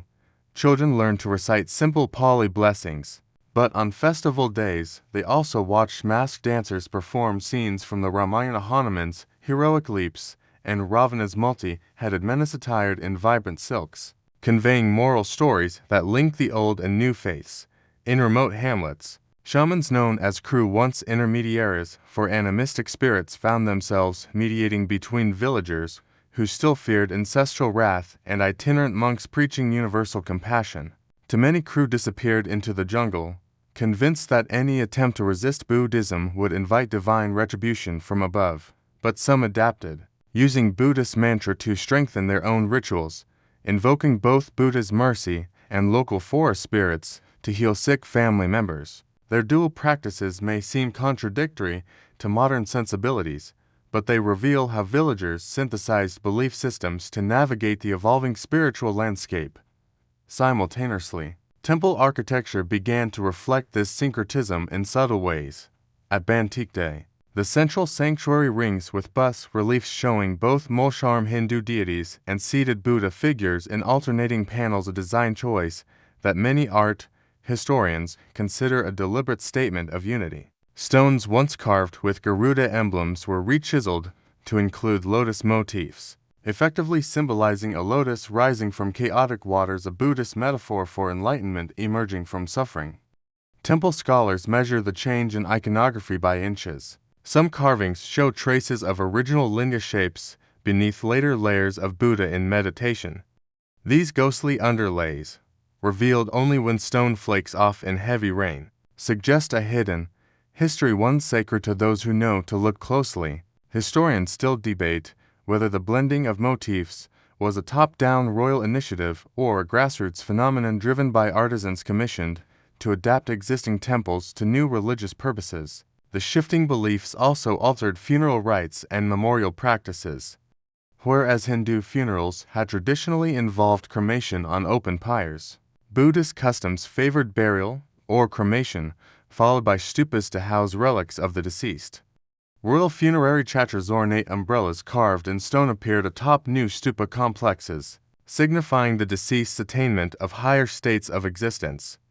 One curious tomb inscription at a minor shrine near Priyakan reads, "Nankakshatriya, mother of nobles, now rests in impermanence." The term impermanence, Annika, was a clear nod to Buddhist doctrine, yet it was etched in archaic Sanskrit rather than Pali, hinting at a transitional phase where languages and beliefs coexisted uneasily. Locals tell of nights when white-clad family members, carrying lanterns, would process through temple galleries, reciting both Sanskrit hymns and Pali mantras, an audible testament to how shifting beliefs wove themselves into the very rhythm of life and death. This era also witnessed the rise of pilgrimage routes that wound across the Khmer Empire, connecting Angkor with coastal ports and distant mountain monasteries. Pilgrims, clad in simple white robes, journeyed along dirt roads punctuated by small rest houses called dharmashalas, carved by Jayavarman VII's predecessors. They carried copper bowls for alms-seeking and bundles of palm leaf scriptures that contained both Buddhist parables and snippets of Hindu epics, reflecting a worldview that saw life as a tapestry of oral lessons rather than mutually exclusive dogmas. Some accounts describe how pilgrims, upon reaching the steps of Angkor Wat, still consecrated as a Hindu temple at that time, ritually circled its outer galleries, chanting Pali verses before prostrating before Vishnu's central statue. In those moments, the temple's role evolved from exclusively a shrine to Vishnu to a sacred space where both traditions intersected. Historians still debate whether these pilgrimages strengthened Angkor's unity by promoting religious tolerance or inadvertently introduced schisms that fueled future conflicts. As the 14th century dawned, the slow erosion of Hindu patronage became evident in the carved faces of apsaras that once glittered with pigment. By then, many had been defaced or plastered over with Buddhist iconography. Local artisans whispered of nighttime rituals where they painted over Hindu bas-reliefs under cloak of darkness, fearing reprisal from Brahminical priests who viewed their work as sacrilege. Such actions deepened rifts between conservative factions and progressive monasteries, with each accusing the other of undermining Angkor's spiritual foundation. Monks wrote warnings in their copperplate manuscripts, cautioning that erasing the old gods is like cutting the roots of the cosmic tree, whereas royal decrees insisted on a unified realm under the light of the Dharma. By the time the river-borne armies of Ayutthaya advanced on Angkor in the mid-14th century, the kingdom's spiritual syncretism, once a symbol of unity, had become a fault line exploited by invaders. Chronicles note that certain Khmer nobles pledged allegiance to Ayutthaya's Buddhist king, believing that aligning with a unified Buddhist state would protect them from Angkor's fading authority. Conversely, traditionalist factions sought sanctuary among the last Brahmin priests in remote forest temples, hoping to preserve the old rites even as the city faltered. This tug-of-war over belief systems mirrored the broader political fragmentation. As faith shifted, so too did loyalties. In the hush that follows these upheavals, take a moment to imagine the temple corridors at twilight, once vibrant with the scents of incense and echoes of Sanskrit verses, now filled with the gentle rhythm of Pali chants and the flicker of butter lamps arranged around Buddha's footprint. Listen for the whispered prayers of villagers whose ancestors consecrated those same walls centuries ago to Shiva, and consider how their descendants now bow before a different divine presence. The carved gods and sages in every niche bear witness to the transformation, a complex interplay of devotion, politics, and survival that shaped Angkor's destiny. As you drift towards sleep, let the shifting beliefs of this once magnificent city remind you that every culture is a river fluid, ever-changing, sculpted by the stones it encounters, yet carrying forward the echoes of its origin. Political strife. By the late 13th century, as the city's grand canals silted and moss crept over temple walls, political fault lines began to fracture Angkor's once unified power structure. Imagine standing in the shadow of a crumbling stone pavilion, where courtiers whisper behind carved columns of looming faces, their voices hushed but charged with urgency. King Jayavarman VIII, who ascended the throne around 1243 CE, inherited an empire stretched thin by external pressures, came raids from the east, Mongol envoys demanding tribute from the north, and Thai principalities eyeing the fertile plains. Under his reign, challenges to authority took both violent and subtle forms. Factional nobles vied for royal favor. Regional governors grew more autonomous, and religious divisions between Buddhist and Hindu supporters deepened. While earlier kings had maintained cohesion through ritual pageantry and temple building, Jayavarman VIII found himself walking a tightrope, balancing competing interests in a realm where loyalty could shift as quickly as seasonal waters. Within the royal court, succession disputes were perhaps the most acute source of tension. Unlike earlier periods when primogeniture, or even divine selection, had determined the next ruler, Jayavarman VIII's line of succession was tangled by multiple sons and brothers, each claiming legitimacy. Palace chronicles, now fragmentary, record that his elder son, Prince Indravarman IV, and a younger half-brother, Prince Narayan, attended separate ceremonies in the temple of Bayan, each granted a symbolic crown by rival factions of Brahmin priests. You might imagine the hush that fell as both young princes knelt before the same stone-faced Avalokiteshvara, eyes shining with conviction, each certain he had received divine sanction. Historians still debate whether Jayavarman VIII deliberately sowed this confusion, hoping to play rival claimants against one another, or if he simply lacked clear rules of inheritance when multiple consorts and concubines produced heirs. Beyond succession politics, regional governors known as Alu increasingly asserted their independence. In northern provinces bordering the Thai states, one governor, Narong Thivi, refused to send rice tribute to Angkor for 2 consecutive years, citing that monsoon floods had destroyed his stored paddy. Yet rumors circulated that he had allied with a Thai chieftain to smuggle silk and horses through clandestine mountain passes. Royal envoys sent to investigate returned with accounts of Narong Thivi's fortified wooden keep and an army of several thousand foot soldiers. As the central court debated whether to launch a punitive expedition, Narong Thivi brazenly erected a tower in his provincial capital modeled after smaller versions of the Bayan's smiling faces, an unmistakable symbol of defiance that proclaimed, "I, too, am chosen by the gods."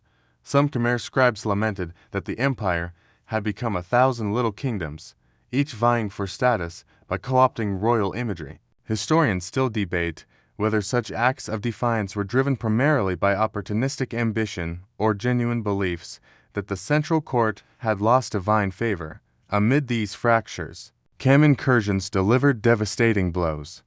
In 1177 CE, King Suryavarman II had repelled a Khmer naval force at the Battle of Tonle Sap, but by Jayavarman VIII's era, the Chams had reorganized. In 1283 CE, they launched a surprise raid on Angkor's eastern districts, torching granaries and temples before retreating with spoils of ivory and gold.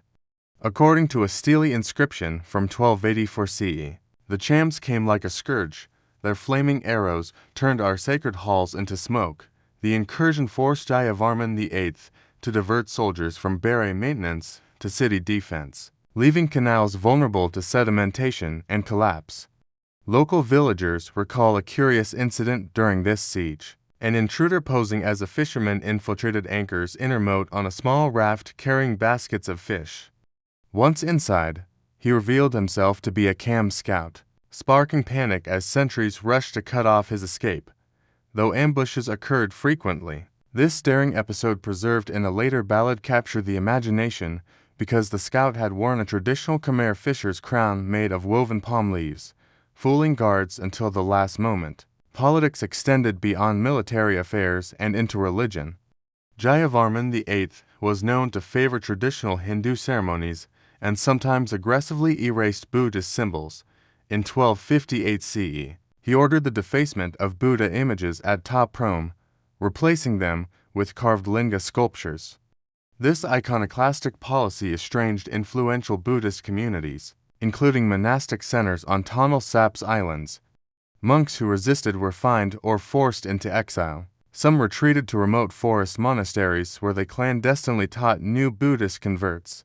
One orphan monk, Samdek Vajrabhuti, became a folk hero after smuggling sacred texts from Angkor and preserving them in underground caves near Priakan. Historians still debate whether Jayavarman VIII's religious purges were strategic attempts to reassert Brahminical orthodoxy, thus consolidating power among Hindu elites, or manifestations of personal conviction that Buddhism had weakened the empire's traditional foundations.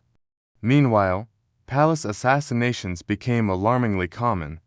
Chroniclers mention one particularly gruesome plot in 1270 CE. A favorite court official, Chief Minister Ta Kak, was found strangled inside his lavish pavilion, his body left posed to mimic a meditating ascetic. Inscriptions hint that Kak had uncovered evidence of a clandestine alliance between two high-ranking Brahmin priests and a military commander planning to overthrow the king. Instead of confronting them openly, Jayavarman VIII allegedly dispatched palace spies who covertly slit Kak's throat, leaving behind a message carved on a wooden plank. Traitors will be silenced at dawn, though the names of the conspirators were never publicly recorded, perhaps to avoid further unrest. Kak's death cast a long shadow over the court. Courtiers began to sleep in rotating guard shifts, and rumors circulated that even visiting envoys were not immune to poisoning. The pervasive fear further destabilized governance. Some officials, rather than plot against one another, chose to retreat to provincial posts, offering their loyalty in exchange for safety and relative autonomy. The king's own family was not spared from bloodshed. According to a 13th-century chronicle discovered on a fragmentary palm leaf, Jayavarman VIII's youngest son, Prince Shubhavana, was accused of secretly converting to a sect of Mahayana Buddhism, a betrayal of his father's Hindu patronage. When the prince was confined to a small cell within the palace walls, he smuggled out letters pleading for clemency, promising to renounce his Buddhist leanings.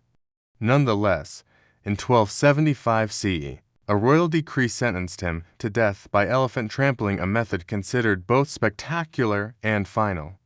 Locals whispered that as the elephant's foot crushed Shubhavana's chest, he uttered a final prayer in Pali, declaring compassion even for his executioner. The tale of the prince's gentle final words spread quickly, fueling resentment among Buddhist adherents who viewed the act as cruel persecution. Historians still debate whether Tribhuvan's execution was an isolated incident of dynastic cruelty or symptomatic of broader factionalism that pitted brother against brother in a struggle for power. On the grand stage of regional politics, the Thai Sukhothai kingdom to the west began flexing its muscles.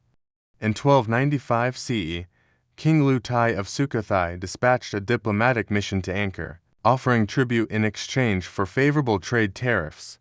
Jayavarman VIII, however, perceived the overture as an insult. To him, Sukhothai's rise threatened Khmer supremacy. He demanded that the Thai envoys remove their turbans and prostrate themselves before his throne, an act that would signify submission. When the envoys refused, citing their own king's dignity, Jayavarman's courtiers seized their gold-laden gifts and chased them back to Sukhothai. Word reached Lu Thai's ears, and in 1301 CE, Sukhothai launched a brief but symbolic invasion, occupying the province of Phimai. Though the Thai withdrew after a negotiated ransom, the incursion emboldened other regional powers and convinced many Khmer governors that Angkor's central authority was weakening. Historians still debate whether these skirmishes signaled the beginning of Angkor's external decline or simply represented temporary power plays that would have been absorbed had the empire remained internally cohesive. As Jayavarman VIII's reign waned, court revenue shrank, berry maintenance crews dwindled, and religious divisions deepened. In 1327 CE, the king died under mysterious circumstances, perhaps from poisoning, and a succession crisis erupted between his grandson Indravarman IV and a powerful minister named Devaloka. Each claimed the throne through tenuous interpretations of a neglected family genealogy. Meanwhile, famine gripped the countryside. Floods and droughts had devastated rice stalks, and peasants, desperate for relief, looted temple storehouses for grain. The king's attempts to suppress the unrest only hardened the peasantry's resolve. Villagers formed armed bands, raiding smaller temples along canal routes, setting fire to shrines, and killing any official who attempted to stop them. These uprisings were met with brutal reprisals. Village heads were executed, and entire communes were displaced. The resulting chaos cut off vital food shipments to Angkor's urban core, hastening the city's abandonment. Historians still debate whether these peasant revolts were spontaneous eruptions of desperation or calculated rebellions fueled by local elites eager to settle political scores. By the time Indravarman IV assumed the throne in 1327 CE, his authority was nominal at best. Temples lay half-buried, canal embankments breached in multiple locations, and many regional governors no longer recognized the king's rule. Ambassadors from neighboring kingdoms passed through the deserted gates of Angkor with little ceremony, noting only that the vast reservoirs had dried to muddy quagmires. Political intrigue, once the lifeblood of royal court drama, had become a lethal game where no winner emerged, only a slow disintegration of centralized power. In that final twilight, as the last royal decree was unread and the final palace guard abandoned his post, Angkor slipped into history, a cautionary tale of how politics, like shifting sands in a flood, can erode even the grandest of empires. Evidence of flooding. Archaeological trenches dug along the banks of the East Baray reveal a haunting testament to Angkor's watery undoing. Sediment layers 6 feet thick, deposited in a single, violent episode that reshaped the hydraulic lifeblood of an empire. Imagine you stand at a shallow excavation pit beneath the morning sun, its walls exposing a dark, granular layer of silt caked with roots and debris. Beside you, a thin veneer of finer, sandy sediment glitters like crushed pearls under a beam of torchlight, marking a second flood pulse. As workers gently brush away fractal patterns of clay, they uncover shards of pottery, fish bones, and half-buried palm thatch, all remnants of villages once swept away in the deluge. This is not mere soil. It is memory pressed into the earth, a woven chronicle of a catastrophe that no Khmer chronicle could fully capture. Inscriptions etched on a partially eroded stele from the reign of King Indravarman III are 1295 to 1308 CE lament a dreaded tide that burst forth from the Barays and swallowed hillside villages. leaving temples half submerged in muddy waters. According to that stele believed to have been relocated by later archaeologists, the waters roared like 1,000 elephants, trampling the fields, and the people wept in silence. Though the wording is poetic, material evidence corroborates the verse. River sedges and reeds, preserved in anaerobic soil layers, indicate that marshlands expanded far beyond their normal boundaries. Fish vertebrae and aquatic snail shells, found at elevations 30 feet above existing canal beds, suggest that floodwaters not only rose but spread laterally across the plains, creating temporary lakes that drowned rice paddies and inundated roads. Yet the most dramatic clues lie in the collapsed embankments themselves. At several key sluice gate complexes along the East Barrier, researchers have documented sections of shattered laterite blocks thrust violently inward, as if an invisible giant's hand had punched through the wall. Carbon dating of timbers found entwined among the rubble pins the collapse to approximately 1344 CE, the very moment when dendrochronological studies from nearby forest groves record an abrupt shift to heavier monsoon rains. In one excavation, a team uncovered the remains of a wooden sluice gate, its timbers charred with fire, indicating that desperate villagers may have attempted to burn gates shut to stem the flood's flow. Historians still debate whether these scorched timbers speak of sacrificial rituals meant to placate water spirits or simply reflect the last-ditch efforts of engineers scrambling to hold back the onslaught. Moreover, the local legends preserved by oral storytellers add texture to these stark scientific findings. Even today, elders in villages near Kampong Flick recall grandparents' accounts of waters so deep they submerged walking paths and forced families to seek refuge atop temple terraces. One 90-year-old villager described how, as a child, she saw green eels writhing among partly submerged banana trees, a spectral image that may, in fact, have been an unfamiliar species of swamp eel, Monopterus albus, driven from its normal habitat by torrential surges. That memory, transmitted through generations, mirrors the mussel and carp remains found in flooded rice fields, suggesting that fish migrated en masse into agrarian zones during floods only to be stranded on drying land as waters receded. Archaeologists recovered tens of thousands of tiny fish bones at Angkor tombs, lower moats, an assemblage far larger than would be expected under normal circumstances, indicating that once abundant rays turned fatal traps when floodwaters rose too rapidly. A particularly striking piece of evidence comes from Lake Barre's northern shore, where a collapsed temple platform now lies submerged beneath brackish water. Local fishermen, using simple bamboo rafts, have reported glimpsing carved lintels lying face down under 2 meters of mud, their bas-relief still discernible in the dim light. These lintels, once ornamented with celestial dancers, now lie half buried, silently testifying to an extraordinary flood that carried enough force to topple stone altars and saturate temple foundations. Recent sonar surveys confirm that at least 3 minor temple satellites, reconstructed through 3D modeling, lie submerged under muck and sprouting mangrove roots. Some locals claim that, during the late 20th century droughts, the tops of those submerged lintels briefly re-emerged, creating an eerie sight of stone ghosts rising from the depths. Historians still debate whether these submerged temples were deliberately abandoned before inundation, or if they were casualties of a flood so sudden that no evacuation was possible. Evidence of secondary flooding events, smaller, more localized surges, also appears in narrow, meandering canals that once connected peripheral villages to the main barriers. At Kulin Ridge's foothills, pathologists discovered twisted remnants of bamboo bridges, their beams snapped at odd angles as though struck by rolling logs carried by flash floods.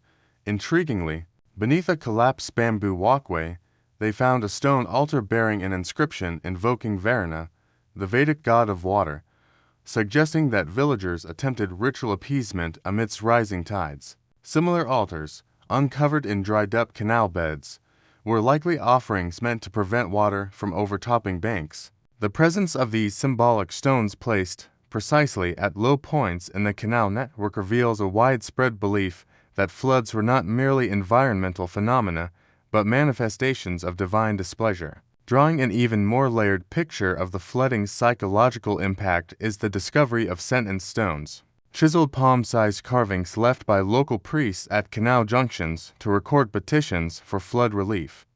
One of these stones, now housed in a Phnom Penh museum, bears a plea reading, "Grant us mercy, O Nikta of the waters, for our fields lie drowning, and our children cry for rice." The script fashioned in an archaic Khmer variant suggests that these prayers were created in haste, possibly by communal leaders seeking quick intervention. The fact that these stones were left in situ, despite the chaos, indicates that villagers maintained hope that spiritual intercession could reverse the flood's course. Historians still debate whether such faith-based responses had any tangible effect, or if they simply provided communal solace in the face of inexorable natural forces. Adding an unexpected twist, some sediment cores reveal intermittent deposits of volcanic ash interleaved among flood layers ash that likely came from distant eruptions in the Indonesian archipelago. Although the ash concentrations are low, measuring fractions of a millimeter thick, they coincide with periods of anomalous monsoon behavior, possibly linked to global atmospheric shifts triggered by volcanic aerosols. Climate scientists posit that these distant eruptions may have altered monsoon circulation patterns, intensifying rainfall in the Making Basin. Thus, what on the surface appears to be solely a local engineering catastrophe might, in fact, be part of a global climatic interplay that disrupted Angkor's carefully calibrated water systems. The notion that a volcano hundreds of kilometers away could trigger floods that ultimately reshaped an empire still puzzles researchers and highlights the interconnectedness of ecological systems. In a final testament to the flood's imprint on Angkor, consider the 3D reconstructions of Cambodian temple ruins conducted by modern digital archaeologists. By layering LiDAR scans with stratigraphic data from excavation sites, they have mapped ancient flood pathways, natural watercourses that reemerged during catastrophic events, and carved new channels through existing temples. One such reconstruction shows how a flood in 1344 CE rerouted a canal to flow directly through the eastern entrance of Priakan, undermining the foundation of its eastern gallery and causing it to collapse centuries before the city's final abandonment. In these digital maps, the city's geometry, once thought to be static, appears as a shifting tapestry, one continually reshaped by water's unpredictable embrace. As you close your eyes, picture the flooded plains, temple spires rising like islands amid a vast, chaotic sea, villagers clinging to sacrificial altars as waters wash away their homes, fish thrashing in muddy channels that had once sparkled clear. Hear the roar of buckling embankments and the muffled sobs of those who watch their world vanish, and then feel the soft hush as the waters recede, exposing a landscape forever altered by silt and sediment, where the evidence of flooding remains a silent lullaby, urging us to remember that even the mightiest empires lie susceptible to nature's relentless tides. Ecological decline. By the late 13th century, the lush greenery surrounding Angkor began to reveal alarming cracks in its veneer of abundance. The mighty trees that had once shielded the city's canals from silt now lay felled in alarming numbers, their stumps protruding like skeletal fingers from the earth. Imagine standing on a raised terrace beside a temple, gazing outward as distant vistas, once a tapestry of emerald forests, transform into expanses of battlefield brown under the merciless sun. The very woodland that had supplied timber for temple roofs and fuel for kilns was now disappearing at an unsustainable pace, driven by the ceaseless demands of an empire hungry for expansion. As you let your mind wander, picture the rhythmic thud of axes echoing through the forest, each strike a note in the slow unraveling of the ecosystem that had nurtured Angkor for generations. It was not merely deforestation that imperiled Angkor, but a cascading series of ecological dominoes. As trees fell, erosion increased. Once stable hills began shedding topsoil into tributary streams, which in turn carried sediment into the city's vital reservoir network. Canals engineered to distribute water with near-precise control became clogged with silt, transforming their clear waters into murky trenches. On a humid afternoon, you might imagine villagers testing the canal banks, tapping wooden poles into clogged channels and hearing a dull thud instead of the expected hollow resonance of deep water. This silent signal heralded trouble. Less water reached rice paddies downstream, leaving fields parched even in the midst of the wet season. The hereditary water guards appointed by the king to maintain these lifelines scrambled to dig out sediment by hand. Yet each bucketful merely postponed the inevitable. Historians still debate whether the rate of sedimentation alone was enough to collapse the hydraulic system, or if exacerbating factors, like shifting rainfall patterns, played an even more significant role. The fragility of Angkor's water management became painfully apparent when, in 1333 CE, an extended drought struck the region for months. The sky remained a relentless expanse of cloudless blue, and temperatures soared until even jade-threshing insects sought shade beneath crumbling stone pillars. Those observers who recorded this event, likely court scribes working in dimly lit royal archives, described cracked fields like the skin of a corpse laid in the sun. The mighty berries, once brimming with life-sustaining water, shrank to muddy puddles, their gleaming surfaces replaced by cracking clay. Farmers, their mouths parched and eyes hollow, trudged to shallow wells, scooping scant water to quench both thirst and irrigation needs. Some villages rationed water by dividing the day into 4 segments: at dawn, midday, dusk, and midnight. Each household received a single earthen cupful to drink or cook. Failure to adhere invited communal censure, or worse, fines levied by tax collectors patrolling the dried canal banks. Yet as quickly as drought felled Angkor's aquatic lifeblood, monsoon rains returned with a vengeance.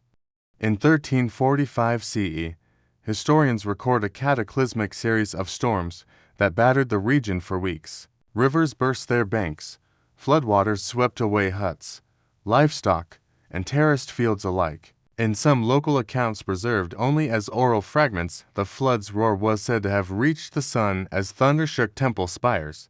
But these narratives take on mythic hues, for archaeological evidence shows layers of sand and silt deposited deep within once productive paddies. The abrupt oscillation between drought and flood exposed a critical vulnerability. The city's infrastructure, weakened by neglect and environmental mismanagement, could not respond adaptively to extremes. High-ranking officials, once confident in their mastery of water, found themselves powerless. The stewards of the waters, elite engineers entrusted with the care of embankments, were summoned to a grand pavilion beside the East Barrier to propose solutions. Some recommended constructing new feeder canals from distant highland streams, hoping to bypass silt-clogged tributaries. Others suggested reinforcing existing embankments with layers of charcoal and crushed stone, an experimental technique borrowed from far-off forest monasteries. But these innovations required considerable labor and resources, which were in short supply due to ongoing political strife and dwindling royal coffers. In that moment, you can almost sense annoying despair among those engineers. They were acutely aware that no amount of human ingenuity could tame a landscape already on edge. Meanwhile, wildlife, the silent barometer of ecological health, began to vanish. Elephants once roamed the thick forests in substantial herds, their footprints carved into muddied riverbanks as they moved between grazing grounds. Yet by the mid-14th century, travelers passing through clear-cut areas reported hearing only the distant cries of monkeys, their numbers reduced as trees that served as their homes were felled. In one obscure 1350 CE manuscript, the only known document to mention this phenomenon, a scribe laments, "The great tuskers have vanished. Even the leopards that prowled the edges of the jungle ceased their roars. Without their presence, the forest has become haunted by silence." Such observations hint at a deep-seated imbalance. Predator-prey dynamics unraveling, insect populations exploding without natural checks, and pollination cycles disrupted as flowering trees were replaced by barren scrub. A curious, lesser-known detail involves the abrupt disappearance of certain fish species from the tonal sap ecosystem. Inscriptions suggest that carp and catfish, staples of the Khmer diet, became increasingly scarce by 1360 CE. Some villagers claimed that the carp, sensing deteriorating water quality, migrated en masse to deeper lakes beyond the empire's reach, though modern ichthyologists dismiss this as poetic license. More plausible is the notion that sediment-choked canals and altered flooding patterns prevented fish from spawning in their traditional nursery grounds. When a fish once symbolized abundance, its absence stoked widespread hunger. Some communities resorted to trapping juvenile fish in makeshift bamboo traps near the narrowest channel of a bay, hoping to salvage what little remained of their aquatic bounty. Historians still debate whether this collapse in fish stocks contributed more directly to Angkor's decline than crop failures, for the sudden loss of a primary protein source can ravage a society's resilience in ways that grain shortages alone cannot. Beyond water and wildlife, soil itself became a victim of ecological missteps. The centuries of repeated clearing, followed by heavy monsoon rains, stripped away topsoil until fields resembled rocky pockets instead of fertile swaths. Farmers tried ingenious countermeasures. They built raised planting beds, reinforced with river stones, to trap moisture and prevent soil erosion. In small village clusters near the western Bay, elder farmers crafted tiny check dams, rows of woven mangrove branches held together by clay, to slow runoff and encourage sediment deposition upstream. Yet these measures were to localize to reverse damage on an empire-wide scale. In one unusual inscription, found incised on a foundation stone of a ruined Hermitage, an anonymous monk writes, "Here I lay to rest my hopes alongside these cracked fields, praying the land may forgive our hubris." The poetic lament underlines how ecological decline became intertwined with cultural identity, how the very land that sustained spiritual practice was betraying those who depended on it. These environmental stresses also exacerbated social tensions.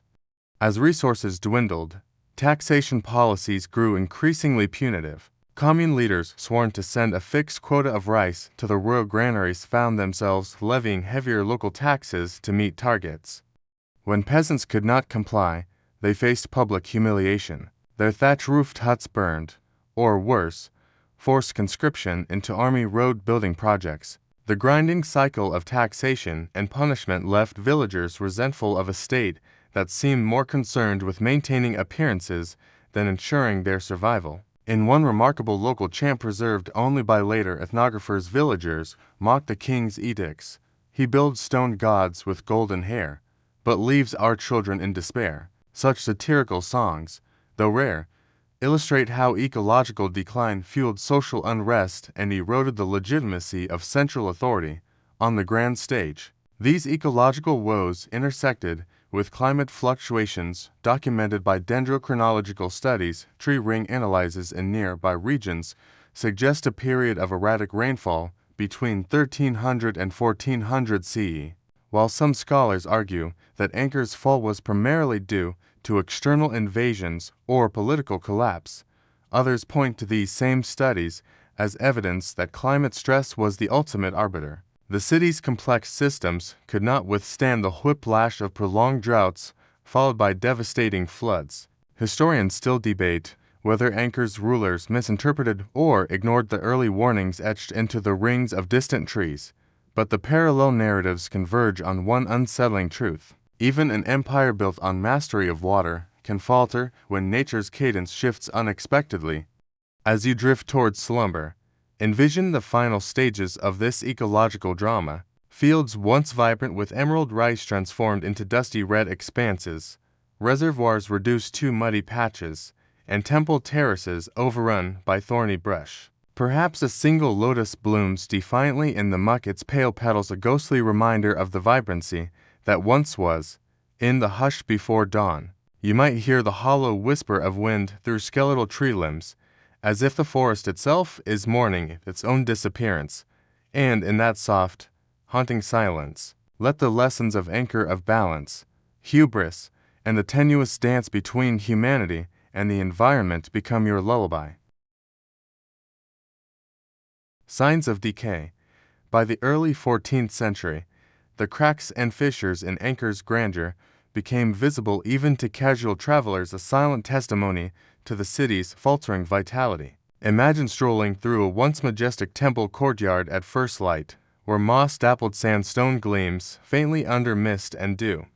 At your feet, you notice carved blocks dislodged from ornate bas-reliefs, piled haphazardly as if long-forgotten victims of some forgotten collapse. In some galleries, entire sections of wall lean inward or have crumbled into piles of rubble, revealing darkened voids where sacred chambers once held gleaming statues. This is not merely the natural erosion of centuries. These are the unmistakable signs of systemic neglect: temples left unmaintained, canals left uncleaned, and inscriptions left unrenewed, marking the slow unraveling of a civilization once confident in its dominion over stone and water. Standing in front of the Western Library at Angkor Wat, you witness one of the most poignant vestiges of decay. Here, the north and south entrances have partially collapsed, and you can see that the elaborate carvings, depictions of celestial upsurges, battle scenes, and mythic creatures have been worn so thin by countless rains that some details, like the delicate folds of a dancer's sarong or the fierce countenance of a Naga, have disappeared entirely. Rainwater streams through cracks in the lintels and trickles onto patchy carpets of moss below. At one point, during a particularly heavy monsoon, a massive chunk of the library's roof fell in, landing on a low bench and cracking a cornerstone. The locals still speak in hushed tones of hearing the ancient stone snap, as though the temple itself had sighed and surrendered a piece of its soul. Historians still debate whether this roof collapse was purely the result of weak foundations and unmaintained joints, or if a sudden seismic tremor unrecorded in contemporary chronicles played a part in hastening the failure. Walk a few hundred meters to the east and you find a similar story at Priakana Temple, once bustling with monks reading palm leaf manuscripts in cool corridors. Now, the western galleries are sealed off because the lintels have twisted and cracked, rendering them dangerously unstable. The carved lintel above the eastern entrance, once a vivid tableau of Vishnu reclining on the cosmic serpent, has fractured into 3 distinct slabs, each one buckling outward. Tiny fissures radiate from the main break, evidence that water infiltrated during the last few rainy seasons, freezing and thawing within the stone to expand the cracks. Beneath this fractured lintel, a mosaic of fallen palm leaf manuscripts, blackened, water-logged fragments that no longer preserve their sacred texts.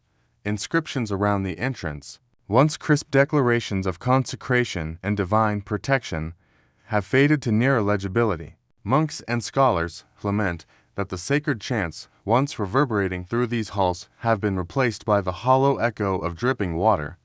As you continue through Angkor Thom's southern gate, the visage of Decay becomes even more striking. The city's once proud defensive walls, massive laterite blocks arranged in towering bastions, now show signs of fierce neglect. Sections of the outer wall have collapsed inward, leaving gaping breaches beyond which wild grasses and scraggly shrubs have taken root. In areas where the laterite core is exposed, rainwater pools in shallow pits, encouraging the growth of aquatic plants whose roots pry apart the stone from within. At the southern causeway, several stone lions, guardians meant to ward off evil, are missing heads or entire bodies, their remains found scattered on the ground like discarded toys. Tomb raiders from centuries past, seeking valuables to sell to foreign collectors, likely pried away precious decorative elements. But the more insidious destruction comes from the relentless cycle of monsoon rains and droughts that expand and contract the stone, weakening the joints between blocks. Beneath Angkor's towering temples and crumbling walls, a quieter decay afflicted the city's lifelines. The canals and moats that once pulsed with fish and waterfowl stood stagnant or entirely dry. Depending on the season, near the royal palace area, you can wade into a canal that used to serve as a main transportation route and feel the mud and silt swirling around your ankles. At several sluice gates, you see wooden timbers partially rotted and lagging behind their original placements, some missing altogether, leaving gashes in the laterite that funneled water away too quickly during floods. Inscriptions carved onto stone markers by hydraulic engineers, once a proud record of maintenance schedules and repair dates, abruptly cease around 1325 CE. No subsequent records exist to indicate who took responsibility for dredging or reinforcing the dikes. Villagers still claim that, in the early 15th century, a handful of elderly water guards attempted to maintain certain channels, but lacking royal support or manpower, their efforts were futile. Historians still debate whether centralized authority formally abandoned these maintenance tasks or if they simply became impossible to sustain as human and economic resources dwindled. Perhaps the most telling symbol of Angkor's decline lies in the cessation of stone inscriptions themselves. For centuries, Khmer kings and high officials recorded victories, temple dedications, and public works on grand stelae placed in temple precincts. By the reign of Jayavarman VIII r. 1243 to 1295 CE, such inscriptions were still prolific. But after Indravarman III r. 1295 to 1308 CE, the number of dated inscriptions drops precipitously. By 1340 CE, only scattered, fragmentary carvings remain, declarations of minor land grants to local monasteries or short invocations to protective spirits. No official royal stele proclaims victories over rival states. No elaborate eulogies commemorate festive temple consecrations. To a scribe accustomed to seeing freshly cut script on polished stone, this silence must have been deafening. In unmarked temple gardens and abandoned library rooms, you might find solitary steles still standing, but stripped of their inscriptions, the surface smoothed away by attempted erasures or simply worn blank by centuries of rain and lichen. The decay extended to the social and administrative infrastructure as well. Within the tribunal room of Preafimianakas, the raised dais where royal judges once pronounced verdicts, the stone benches are cracked, and the dais itself is propped precariously on a single wooden beam likely installed by villagers in the 1600s when they repurposed the chamber as a communal meeting hall. No longer is there any royal seal to mark edicts. Local chiefs relied on oral tradition to enforce justice. By the 1350s, tax collection records were kept on palm leaves by village scribes, but these have nearly all been lost to humidity, insects, and decay. Occasional fragments found among rubble shards tell us that fines once escalated for failure to deliver rice quotas on time, but no systematic accounting remains. The loss of administrative continuity meant that local disputes over land and water use once adjudicated by royal officials descended into informal mediation or violent skirmishes. One rare account, preserved in a 17th century oral chronicle, describes the villages along the Siem Reap River engaging in pitched battles over water rights, with neither side able to invoke royal authority to impose a resolution. This fracturing of governance echoes the physical collapse of Angkor's stone cathedrals. Without structure, chaos follows. Moreover, as decay spread through the city, the role of priests and monks shifted from custodians of temples to keepers of memory. In the hallowed galleries of Tokyo, visitors today can still make out faint chalked annotation scribbles made by wandering monks recording weather patterns, harvest yields, or lullabies for children. These informal writings date to well after the temple was officially abandoned, signifying a transformation in usage from divine shrine to communal archive. Local elders recall that during the 1400s, small groups of itinerant monks used Tokyo's crumbling corridors to shelter from passing raiders or seek refuge from floods.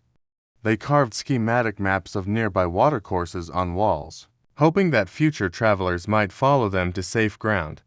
Such ephemeral marks, made with charcoal or chalk, were never meant to endure, yet they represent the last flicker of human presence in spaces that once thrummed with ritual energy. Significantly, the decay is not limited to stone and wood. It extends into the very lifeblood of Angkor, its population.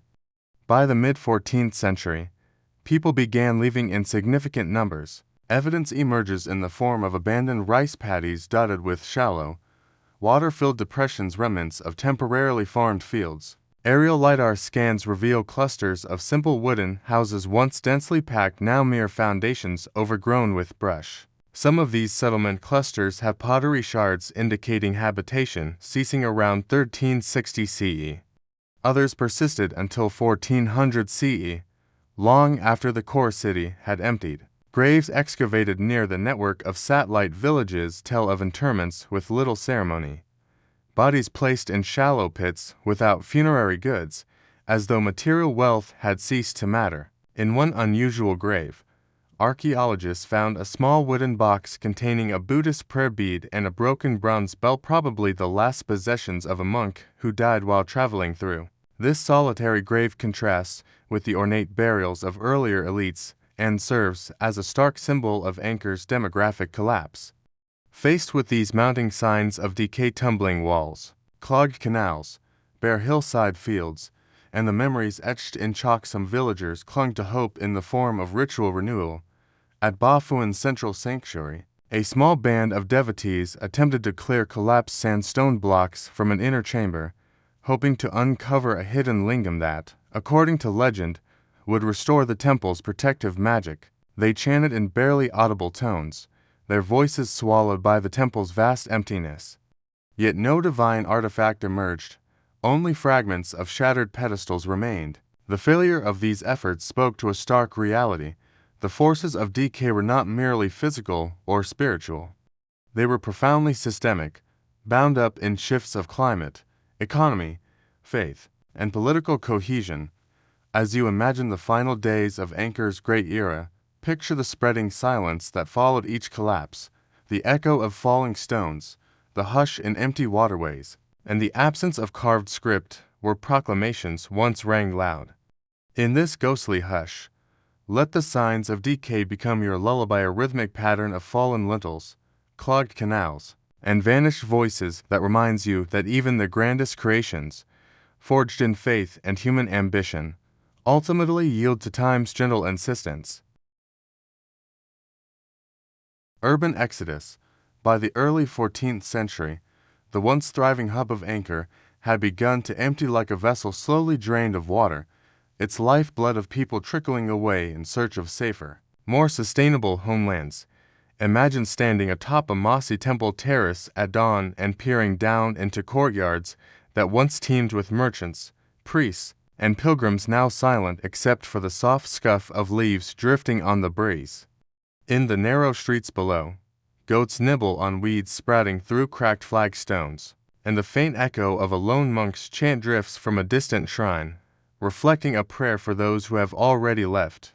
As you step off the terrace, your sandals disturb the scuttle of lizards darting across empty doorways, once thresholds to bustling workshops. The exodus unfolded gradually, compelled by a convergence of ecological stress, political breakdown, and the allure of emerging riverine centers. Around 1310 CE, chronicles record the first large wave of departure. Entire families packing bundles of belongings onto ox-drawn carts and heading toward the Tonle Sap Lake's rising waters, where floating villages offered a more reliable source of fish and waterborne trade. You might imagine the scene at a canal side pier, where carts lined up as fathers hoisted chests of pottery onto wooden rafts, mothers cradled infants wrapped in faded linen, and older children chased each other within the dust-choked atmosphere. The plumes of smoke rising from abandoned hearths lingered in the morning air, clinging like an olfactory memory to fields that, only months earlier, had echoed with the rhythmic clink of chisels and the hum of trade. Merchants dismantled their wooden stalls, reassembling them on boats with woven roofs, ready to navigate the labyrinthine channels of the lake. Fishers lashed small dugouts together into larger houseboats, hanging dried gourds and lanterns to ward off spirits believed to roam empty villages. Historians still debate whether this move was primarily motivated by ecological failures, droughts leaving rice paddies barren, and canals silt-choked, or by the political vacuum that made life in the capital increasingly precarious. As families floated away, craftsmen faced stark choices. Some carvers and metal workers, unable to uproot their heavy stone carving tools or bronze furnaces, lingered for months, trying to eke out a living among the ghosts of their former patrons. In a seldom noted twist, archival fragments reveal that a handful of stonemasons attempted to salvage grand lintels by carving them into smaller ornamental panels. One local legend speaks of a master carver who painstakingly transformed a collapsed doorway's intricately carved apsar relief into dozens of miniature dance figures, each one given to a departing neighbor as a talisman. These relics, now dispersed among rural villages, sometimes sold or gifted to visiting pilgrims, serve as rare testament to skilled artisans clinging to vestiges of Angkor's faded glory. However, experts still question whether such repurposing was common or if it was the desperate act of an isolated few struggling to preserve their livelihoods and their art in an environment where patronage had evaporated. In the southern quarters of Angkor Thom, once home to bustling markets and administrative offices, small bands of administrators and scribes loaded palm leaf manuscripts into bundles bound with lotus stalks. They walked alongside rice carriers who had grown weary of delivering ever-dwindling harvests to the royal granaries. One curious detail emerges from a cache of charred manuscripts found beneath a collapsed pavilion. Several letters of resignation penned by minor officials indicate they feared reprisals for being unable to meet tax quotas. These letters, written in a terse, almost clipped script, convey a bitter resignation. Our births were tied to the rise of Angkor, but its fall will not define our deaths. We seek new beginnings by the river. Few thought to stash such documents away, letting them perish in fires or floods, until modern excavations discovered faint, scorched fragments that offer a raw, human window into the anxieties of this period. Those left behind included some of the most vulnerable, temple novices, the elderly, and individuals with debilitating injuries, tethered to the city by filial duty or lack of means to escape. Picture a bedridden monk in a courtyard cell, his body frail, but his spirit unbowed, watching carts bump over broken causeways as families drift toward uncertain futures. In one poignant inscription chiseled hastily on a temple pillar near a pre-roop, a nun named Srey documented her intention to remain. Though my bones ache and floods cut off passage, my duty lies here, among fallen stones and unanswered prayers, rimmed by lichen and soot. These words evoke a quiet courage that would have echoed across the silent galleries and affirmation that not every soul boarded those departing boats. Historians still debate whether such acts of loyalty were rooted in deep religious conviction or simply the inertia of isolation once temples fell quiet. There was little impetus for some to journey onward. Meanwhile, a contingent of nobles and courtiers opted for greener pastures along the Mekong River. They abandoned limestone mansions in favor of wooden stilt houses perched beside flowing currents that promised new trade routes and fertile flood plains. Some set their sights on emerging polities in the South Lopburi, Ayutthaya, or Don Det, where local rulers offered patronage to Khmer specialists in exchange for their expertise in irrigation or temple building. The journey south was arduous, carts laden with ivory carvings, jars of sandalwood oil, and ornate bronze bells navigated precarious jungle trails, their wheels often sinking into waist-deep mud. In one obscure footnote, a traveling Chinese envoy recorded seeing Khmer nobles moving through the Cardamom Mountains, their faces painted with white ash, perhaps a ritual meant to shield them from malevolent forest spirits. These painted faces, smeared hastily, likely served both spiritual and psychological purposes, a final protective gesture during a perilous exodus. By mid-century, the urban core of Angkor had transformed into a labyrinth of collapsed walls and silent shrines. Some families, unable to afford boats or carts, fled on foot, carrying children and valuables strapped to their backs, moving under the cover of moonlit nights to avoid bandits who roamed the abandoned causeways. One tantalizing piece of oral history suggests that a handful of families formed makeshift caravans, led by a young woman named Shrania, who guided travelers along forest-hidden paths using stars and seasonal bird migrations as navigation aids. Modern ethnographers collected accounts of the star guides, a group that reportedly led dozens of refugees safely to the Tonle Sap, though records are scarce, and some scholars question whether Shrania was a real person or a composite figure born of collective memory. In the city's Buddhist monastic complexes, the exodus continued but at a slower pace. Novice monks debated whether to abandon their ordination and join families or maintain vows in empty sanctuaries.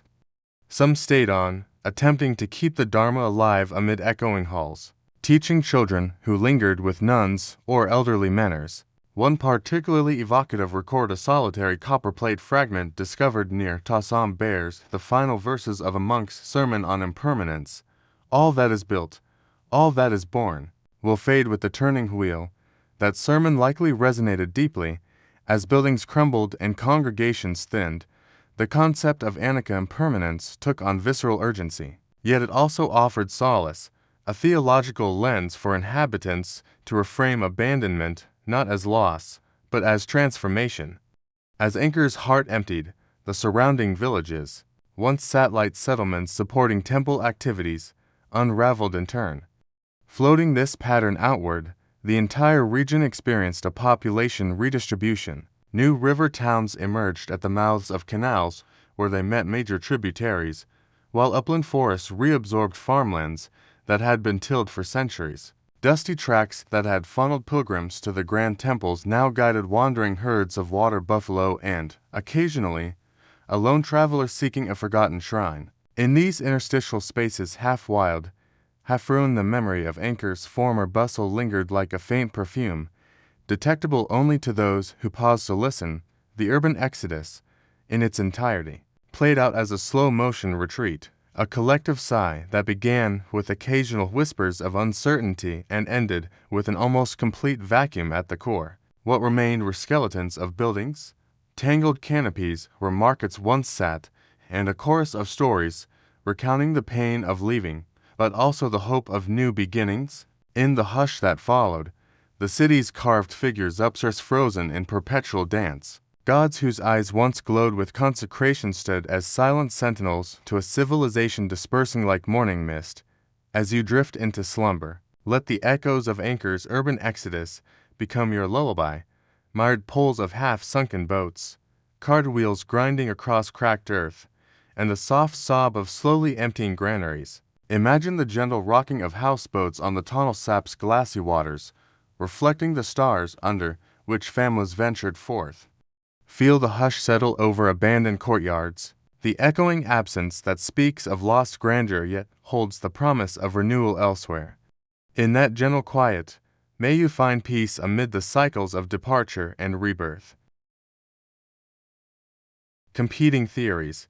By the mid-14th century, as the dust settled on Angkor's abandoned causeways and the last snatches of human toil faded into memory, scholars both ancient and modern have pored over the remnants of this great city, seeking to answer a singular question: what truly caused Angkor's fall? Stepping into the hushed archaeological sites of today, you might imagine a tangled web of cause and effect, each strand offering a plausible narrative yet refusing to reveal the entire tapestry. In a dimly lit field laboratory near the East Barre, you see thick clay jars marked with sediment samples, each layer a preserved echo of climatic shifts and human intervention. Under lamplight, sedimentologists sift granules and note charred wood flecks, evidence of both flood and fire. Meanwhile, a handful of battered palm leaf manuscripts, protected beneath glass cases, contain fragments of court chronicles lamenting unseen forces shaking the very earth of our temples. Here, in this nexus of science and lore, the competing theories collide, each offering a window into Angkor's complex demise. One prevailing theory, championed by environmental historians, posits that a series of extreme climate events, prolonged droughts interspersed with catastrophic floods, destabilized Angkor's intricate water management system, leading to agricultural collapse and subsequent social upheaval. Proponents point to dendrochronological data from neighboring regions indicating reduced annual rainfall from 1300 to 1400 CE, followed by spikes in monsoon intensity around 1340 CE. Imagine tracing the growth rings of a 1,000-year-old tree, narrow rings signifying years of scant rain, then suddenly rings so wide they suggest a deluge of moisture.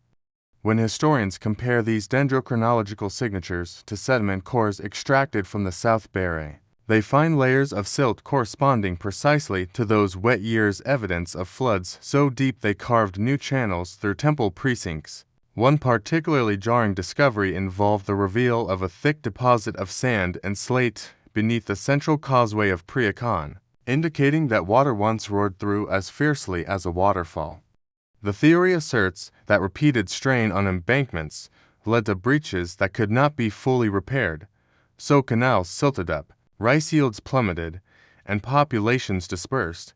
Historians still debate whether such cyclical climate extremes alone suffice to topple a city as vast and resourceful as Angkor after all. Other regional polities weathered similar environmental stressors without total collapse. Countering the environmental argument is a robust school of thought focused on political and social fragmentation. Advocates of this perspective emphasize the internal power struggles chronicled in the decomposed fragments of inscriptions and palm leaf manuscripts. They point to the spate of royal assassinations, dynastic disputes, and regional rebellions that racked Angkor in the late 13th and early 14th centuries. One fragment from a partial chronicle found near Banteay Shrine describes how four princes each backed by different factions of Brahmin priests and Buddhist monks vied for the throne, leading to short-lived reigns and rapid purges of rival families. The court's inability to reconcile these factions spurred provincial governors to assert their autonomy. Tax collectors in the northern provinces sent rice directly to other emerging capitals rather than Angkor, effectively starving the central treasury. This theory posits that a weakened central state, rife with factionalism, lacked both the political will and manpower to maintain the hydraulic network, even if some embankments were breached. A cohesive court might have still mobilized resources for swift repairs. Historians still debate whether political fragmentation was a cause or a symptom. Did environmental hardship spark rebellion and power struggles? Or did pre-existing factional tensions amplify the impact of ecological stress? Yet a third camp of scholars blends these two dominant narratives into an integrated paradigm, arguing that Angkor's fall resulted from a dynamic interplay between environmental degradation and political disintegration. In this view, deforestation driven by the ceaseless demand for timber to build and repair temples accelerated erosion and siltation of canals, making waterways increasingly unstable. As embankments crumbled under sediment load, the state scrambled to divert resources to hydraulic fixes rather than temple construction. When climatic extremes such as the drought of 1330 CE followed by flooding in 1344 CE compounded the strain, the king's capacity to command laborers and allocate rice for workers collapsed. Meanwhile, regional governors seized the moment, withholding tax contributions and coining their own coins to reinforce local autonomy. Inscriptions from a provincial temple at Sambor Prakuk mention a provincial lord declaring, "Our granaries fill as those in the capital hollow." Historians still debate whether this entanglement of human mismanagement and natural forces represents the perfect storm that raised Angkor's foundations, or if it simply points to a gradual transformation rather than an abrupt fall. Adding further nuance is a surprising line of inquiry centered on public health and disease. Recent paleopathological studies analyzing skeletons recovered from mass graves near canal junctions have revealed lesions consistent with malaria, dengue fever, and possibly even smallpox. Skeletal remains show bone lesions cribrorbitalia associated with chronic anemia often caused by parasitic infections or malnutrition. In one skeletal assemblage near Rolwos, remains of individuals ranging from infants to the elderly bear evidence of repeated bouts of fevers and anemia. Meanwhile, molar examinations of skulls reveal enamel hypoplasia indicating childhood malnutrition. It is hypothesized that stagnant, silt-laden canals became breeding grounds for disease vectors, leading to widespread epidemics that decimated the population and hampered labor conscripts. One rarely cited inscription fragment from a temple wall mentions a great pestilence that claimed as many as the monsoon claimed waters, though the original context and date remain ambiguous. Historians still debate whether disease outbreaks served as the tipping point undermining manpower needed for repairs and agriculture, or whether they were secondary effects in an already declining society. Further complicating the debate is a compelling theory that situates Angkor's decline within a broader geopolitical shift in Southeast Asia, the rise of maritime trade and the ascendancy of coastal polities. Prior to the 14th century, Angkor's economy was anchored on rice surplus inland trade, and a complex tributary system. However, as Chinese and Arab maritime merchants intensified Indian Ocean trade routes, coastal centers like Ayutthaya and Kampa grew in commercial significance. Vietnamese ports in the Red River Delta also expanded, gradually drawing trade and the wealth that accompanied it away from the Making Basin. One notable inscription from a Khmer envoy in 1326 CE, etched on a fragmentary stele at an Elec, hints at an offer of alliance between Angkor and Kampa to secure mutual ships against pirates, revealing that foreign merchants had begun to harry traditional trade routes. Scholars question whether Angkor's heavy reliance on inland waterways left it ill-equipped to benefit from burgeoning maritime commerce. Historians still debate whether this shift in trade routes siphoned resources and skilled labor, forcing Angkor to lose its economic preeminence to coastal rivals, or if its rigid bureaucratic structure prevented timely adaptation to a changing commercial landscape. Amid these grand narratives, a subtle yet intriguing detail emerges: the role of religious transformation in undermining social cohesion. As Section 8 discussed, the rise of Theravada Buddhism in the late 13th century challenged the Brahminical orthodoxy that had buttressed Angkor's divine kingship. Buddhist monastic communities, emphasizing individual merit over royal patronage, may have loosened peasants' allegiance to the Devaraja cult and the state-sanctioned hierarchical order. Evidence for this shift can be found in the dwindling number of royal dedicatory inscriptions. By 1350 CE, inscriptions referencing the king's divine status as Lord of the Thousand Temples vanished from central chapels. Instead, votive tablets of Buddha images, often unsigned and commissioned by commoners, proliferate in remote sanctuaries.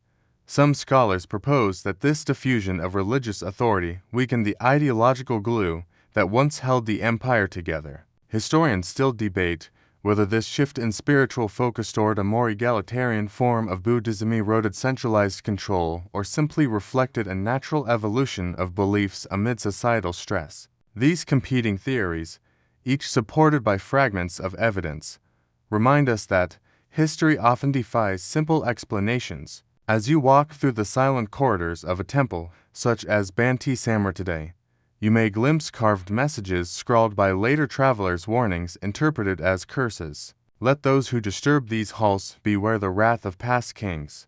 Such graffiti, often overlooked by tourists, underscores the sense that Angkor possessed an almost sentient memory. Keenly aware of cataclysms that overtook it, the story of Angkor's demise thus becomes a mirror. It reflects back to us not only the vulnerabilities of a once great empire, but also the multifaceted ways in which environment, politics, disease, trade, and belief can intersect to reshape destinies. As the night deepens, let these tangled threads become the lullaby that carries you into sleep, the whisper of eroded embankments, the echo of palace intrigue within crumbling halls, the fevered coughs of unseen epidemics, the rustle of ship sails on distant seas, and the silent turning of a people's faith. In the hush that follows, remember that empires, like the seasons, rise and fall in patterns too complex for any single narrative to capture. Let those competing theories woven into the soil, etched into stone, and whispered through the reeds become a gentle reminder of history's enduring mystery. Khmer resilience. Even as embankments crumbled and temples fell silent, a distinct hum of resilience persisted at Angkor's edges, an echo of human tenacity that refused to be snuffed out by drought, flood, or political strife. Imagine a late afternoon scene in 1350 CE. The sky glimmers with gold where the monsoon clouds have broken, and villagers trudge through muddy fields toward the ancient city's fringes. Though many have fled, some remain, farmers gathering what scant rice the cracked paddies still yield, artisans salvaging stone and metal from crumbled lintels, monks reciting sutras in half-sunken galleries. This is the story of a civilization that, even in decline, adapted, innovated, and preserved its cultural heritage through sheer force of will. In one such effort to maintain lifelines, the remaining water guards, hardened men who once manned sluice gates, banded together to form a communal labor guild. Each guild member carried a rudimentary, hoe fashioned from an old bronze chisel, using it to dredge the town's clogged canals by hand. They worked in pairs, one wading waist-deep in smothering silt, while the other passed baskets of sludge to waiting villagers on higher ground. During brief breaks, they huddled in small thatched huts erected beside broken embankments, reinforcing these shelters with bamboo mats to shield them from sun and rain. In oral recollections collected centuries later, these water guards were celebrated as Bhakti Nikta, or devotees of the guardian spirits, because they invoked the benevolence of Nikta, local tutelary spirits, before each day's labor. According to those accounts, each dug basket of silt was offered to a small roadside shrine, accompanied by a whispered chant, "Protect us, O Spirit of the Embankment, as we protect these waters." Historians still debate whether such ritualized dredging practices genuinely improved canal function or chiefly served to maintain morale and social cohesion when worldly resources were scarce.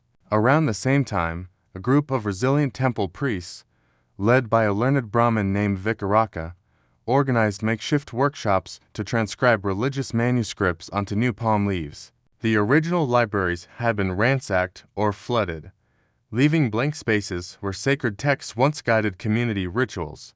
Vikaraka's team collected fragments of charred manuscripts from collapsed roof beams, painstakingly reconstructing verses of the Vedas, the Ramayana, and early Buddhist sutras. Working by candlelight in the cool recesses of the Priya Khan libraries, they pasted repaired leaf fragments together with natural dyes derived from tree sap and turmeric. Local scribes, some so gaunt from famine, they moved slowly dipped bamboo styluses into handmade carbon ink, writing tiny Sanskrit characters that wavered under the tremor of tight fingertips. Vikaraka believed that preserving these words would anchor the Khmer people's identity, even if the physical temples crumbled.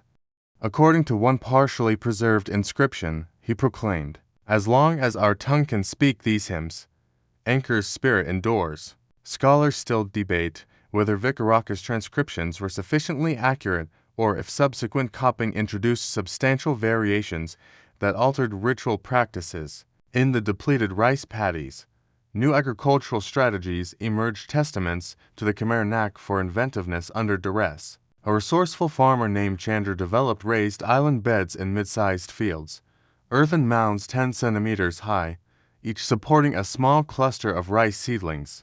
Floodwaters that once paralyzed cultivation now drained around these islands, leaving them perched above stagnant water that still provided moisture. Chandra demonstrated this method to his neighbors, who soon replicated it across the eastern rice belt. Birds that once preyed on seedlings struggled to reach the raised mounds, reducing losses without the need for costly woven fences. Through word of mouth and the sight of green rice stalks swaying atop muddy plains, this technique spread rapidly. By 1365 CE, reports indicate that island bed cultivation salvaged up to half of the typical yield in the worst drought years. Historians still debate whether island beds originated solely in response to environmental stress or if they reflect a long-standing tradition of floating agriculture adapted from Tonle Sap's floodplain communities. Meanwhile, a cadre of Buddhist monks led by a venerable elder named Kasarasid undertook an ambitious project to transform a semi-ruined temple into a monastic refuge and learning center. They chose a small sanctuary near the southern canal junction, where walls were half intact and a grove of tamarind trees provided shade. There, Kasarasid's disciples cleared debris and built simple wooden frames for new thatched roofs, each supported by salvaged teak posts. As they worked, they planted medicinal herbs, lemongrass, turmeric, and along among the temple's collapsed stones, creating a living apothecary. By nightfall, the courtyard was lit by oil lamps crafted from split gourds filled with fish oil, their flames reflecting on mottled sandstone floors. Under Kasarasid's guidance, novices studied Theravada texts translated into Khmer, learned basic herbal remedies, and practiced meditation. Local villagers brought them food and cloth, convinced that the temple's revival offered spiritual protection amid turmoil. Despite dwindling patronage, Kasarasid's monastic community persisted for decades. Historians still debate whether this monastic revival represented a localized phenomenon or signaled a broader shift toward decentralized Buddhist practice across former Khmer territories. Even as temples and canals received piecemeal attention, musicians and dancers kept cultural traditions alive. A troupe of 25 Apsara dancers, once part of the royal court, traveled sporadically between villages, performing abbreviated versions of ancient dances in exchange for rice and palm wine. They donned tattered silk sarongs and repurposed bronze jewelry, dancing beneath the dilapidated shades of rubble-laden galleries.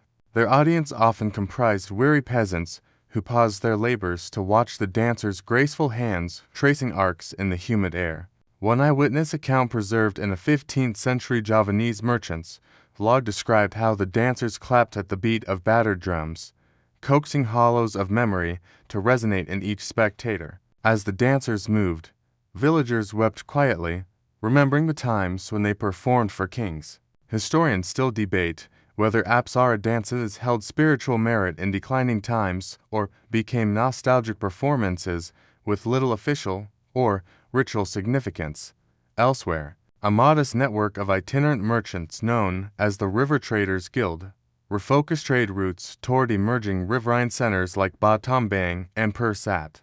By navigating smaller side channels once overlooked, they traded surplus fish, charcoal, and hand-woven mats for salt, iron tools, and coarse sugar. These exchanges offered a lifeline to outlying communities, injecting scarce resources that propped up local economies. Some caravans even reached the lower Mekong ports, bartering for Chinese porcelain fragments that became decorative in new village shrines.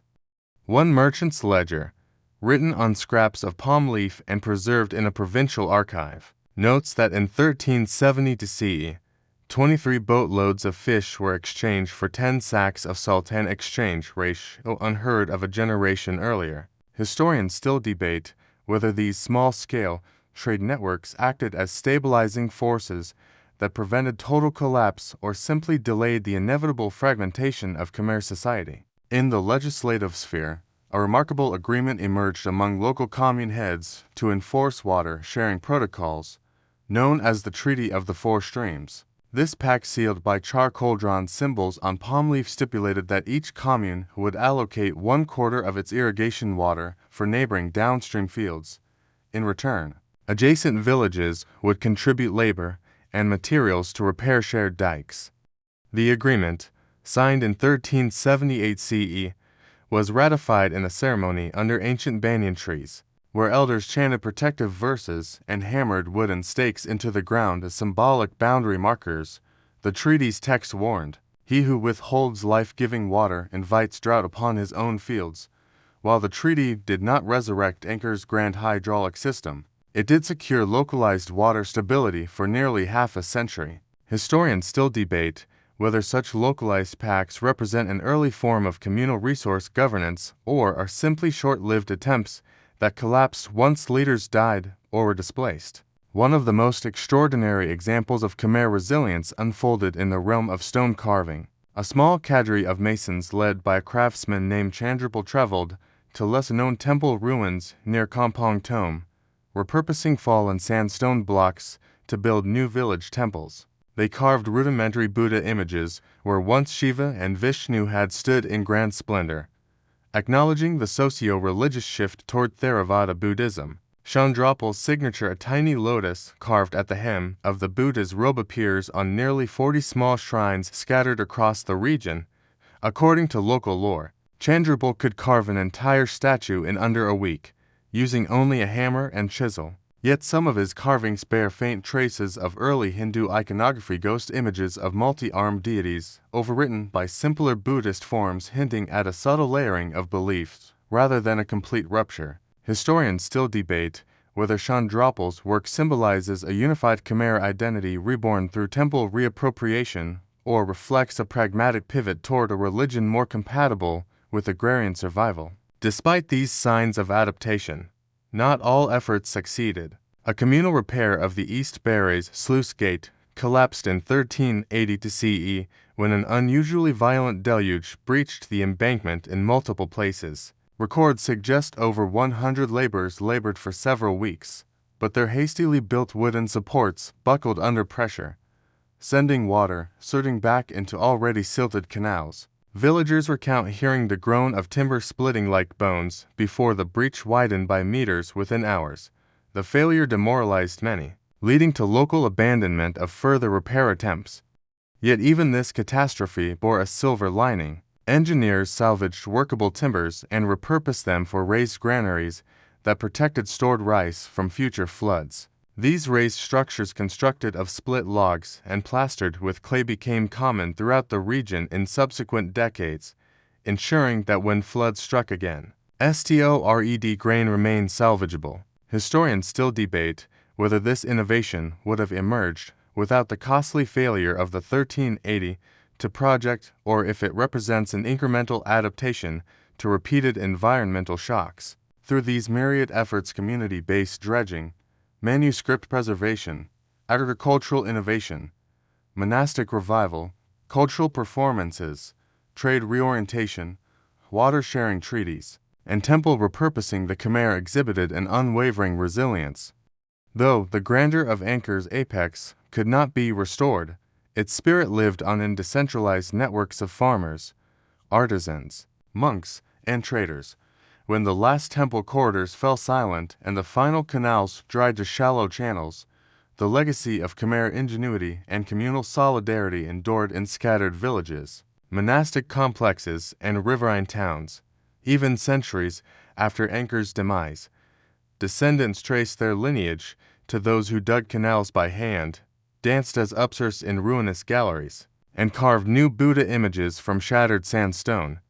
As you drift towards sleep, let the story of Khmer resilience be your lullaby, the soft scrape of chisels on stone in a half-submerged temple, the low hum of monks reciting verses under a battered thatch, the chant of villagers bargaining for salt and fish along meandering rivers, and the promise that, even when an empire's monuments collapse, its people's courage can echo across generations. In that silent promise, you may find solace, knowing that the indomitable human spirit, much like water, finds new paths when old channels run dry. European encounter. By the 16th century, Angkor's sprawling jungles and silent stone spires began to whisper to a world beyond Southeast Asia. European traders, missionaries, and explorers, navigating downriver channels, glimpsed the remnants of an empire that had once shaken the earth with its grandeur. Imagine a Portuguese caravel gliding toward the Making Delta, its sails billowing in a tropical breeze perfumed by tangerine blossoms, as sailors lean over the railing to watch shoreline huts give way to tangled forest. Rumor among European merchants held that these overgrown ruins, visible on distant river banks, were the fabled lost city of gold, a treasure trove waiting for the bold and cunning. When adventurers finally pressed upriver, their journals recorded all mixed with superstitious fear. They saw towering temple ruins half swallowed by giant strangle of figs, its roots like serpents winding over sculpted lintels. This European encounter irrevocably transformed how Angkor was remembered and misremembered in the centuries that followed. One of the first detailed accounts came from a Portuguese Jesuit, Antonio da Magdalena, who arrived around 1550 CE aboard a slim river boat laden with trade goods, clocks, mirrors, and crucifixes meant to cultivate favor among local rulers. As dawn broke on their journey north, he wrote in his leather-bound journal, "Upon the bank, we saw stones carved with strange figures, an army of silent guardians watching us with gaping mouths. Their presence was both wondrous and foreboding. These strange figures were the Apsara dancers frozen in mid-step, their carved silk skirts worn smooth by centuries of rain and lichen." Magdalena noted that local Khmer spoke little of these ruins, offering hushed cautions. "They say the gods rested here, but the jungle grew angry and took them back."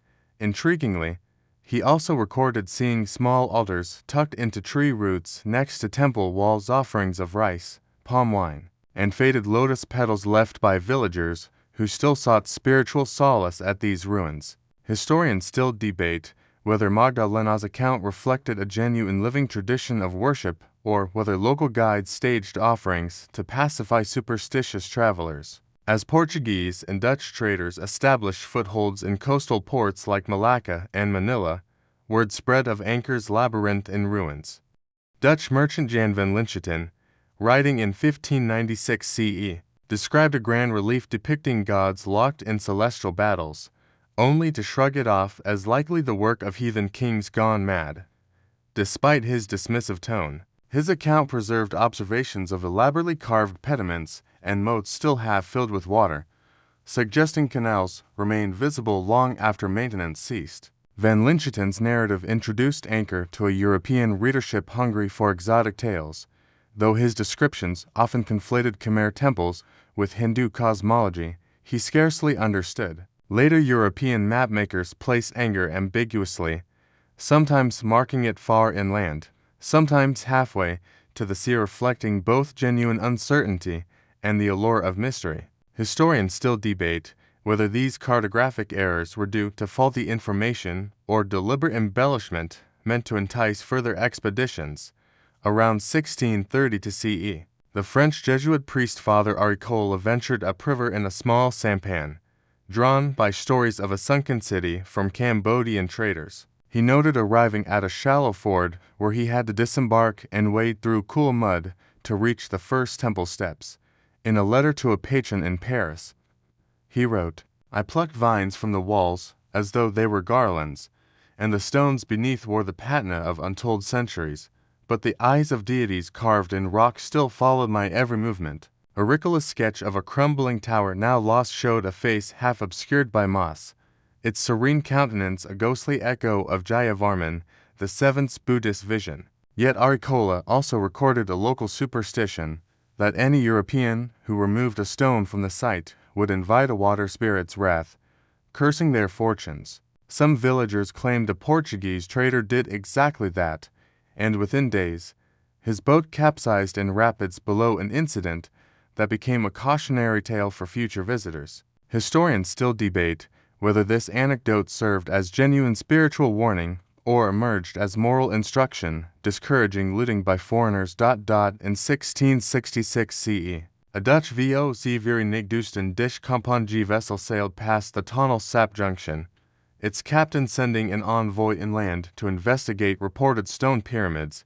The envoy, a young merchant named Peter van Buren, wrote vivid qualities of Angkor Wat's symmetrical design.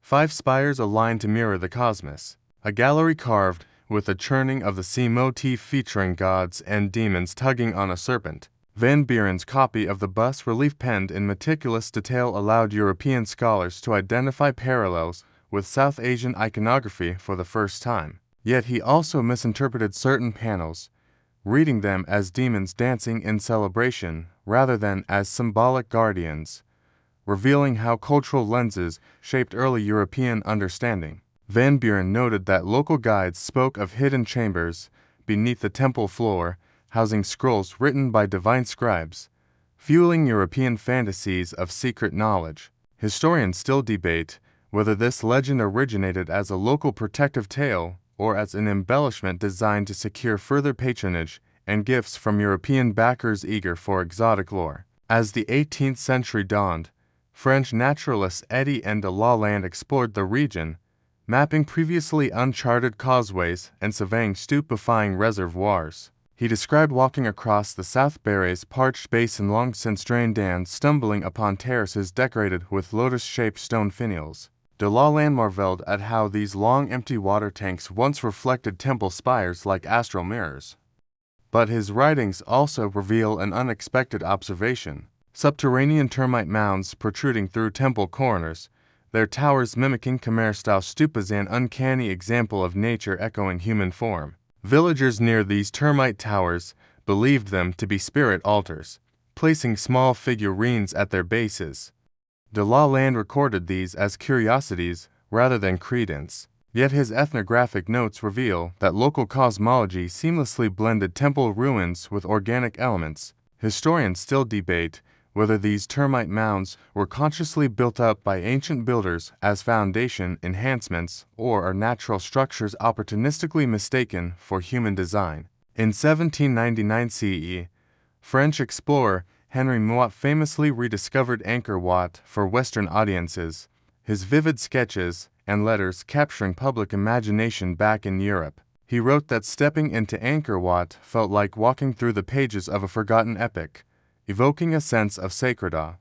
Yet Mouat's account, while poetic, also contained inaccuracies. He described Khmer as a lost race, ignoring living communities that maintained ancestral ties to the ruins. Mouat's romantic portrayal contributed to the myth of Angkor as an exotic relic frozen in time, overshadowing the resilience of Khmer culture that had adapted to centuries of change. His writings sparked a wave of European expeditions, botanists, archaeologists, and colonial officials, all eager to catalog Angkor's treasures. Historians still debate whether Mouat's romanticization ultimately benefited the region by attracting restoration efforts or harmed it by reinforcing Western narratives that marginalized indigenous voices. During this era, small-scale European archaeological digs unearthed hidden chamber walls and small bronze statuettes still bearing traces of gilding. In one excavation, a Belgian archaeologist named Francois de Mortier discovered a cache of fetish objects: bronze daggers, jade beads, and intricately carved bone amulets stuck into a sealed niche within top room. Local guides told him these items belonged to a secret society of temple guardians who believed Angkor's deities would awaken if enough precious offerings remained undisturbed. Du Mortier's published reports suggested these objects proved a clandestine priest who'd continued rituals long after royal patronage waned. Yet his excavation methods, using heavy spades and blasting powder, damaged some bas-reliefs and buried smaller artifacts in rubble. An example of how early European interventions sometimes caused unintended destruction. Historians still debate whether Du Mortier's discoveries represent genuine relics of a late-phase cult or were simply household heirlooms hidden during turbulent times. By the 19th century, as colonial powers asserted control in Southeast Asia, European interest in Angkor accelerated. French colonial administrators sponsored the École Française d'Extrême-Orient (EFEO) to undertake systematic restoration and mapping. Their team cleared jungles from temple walls, straightened tilting towers, and documented architectural details using early photographic plates. Yet amid these efforts, indigenous craftsmen were often sidelined in favor of European engineers who sometimes misinterpreted local construction techniques. Jean-Francois Perrin, one FEO engineer, famously insisted that intricate corbelled arches were purely decorative anomalies, refuting earlier Khmer traditions of corbel arch mastery. Modern scholars still debate whether Perrin's dismissals resulted from genuine misunderstanding or colonial biases that undervalued Asian architectural ingenuity. Amid these sweeping changes, local Khmer villagers continued to revere the ruins, hosting annual temple festivals Mekong Te, where they paraded Buddha images around partially restored shrines. European observers noted these as quaint customs, but often ignored the complex spiritual dynamics. Villagers believed that restoring a temple's sanctity ensured good harvests and protection from floods. In some accounts, European missionaries attempted to convert villagers to Catholicism, but local attachment to ancestral temples proved resilient. The syncretic blend of Buddhist, Brahminical, and animist beliefs persisted even under colonial scrutiny. Historians still debate whether colonial preservation efforts truly safeguarded Khmer heritage or commodified it for Western tastes, reducing sacred spaces to photographic backdrops for exotic postcards. As you close your eyes, imagine the soft click of a 19th century camera shutter capturing inspired silhouettes against a crimson sunset, a moment when the ancient and modern worlds collided. Feel the damp fragrance of mossy stones mingling with the cigar smoke of European explorers seated on temple steps, whispering in French about lost civilizations. Hear the distant clink of local artisans carving replacement blocks under the gaze of colonial architects, each chisel stroke a negotiation between tradition and foreign directives. In that gentle twilight, remember that the European encounter left an indelible mark. It brought Angkor to global consciousness, but also risked overlooking the living soul of Khmer culture. Let this mixed legacy you into a dream where past and present meld, where stone gods watch over a world still in the making, waiting for rediscovery by storytellers yet to come. Forgotten City. By the 17th century, the once mighty capital of Angkor had faded from regional memory, its temples largely concealed beneath dense jungle canopy, its canals overgrown with reeds and murky water.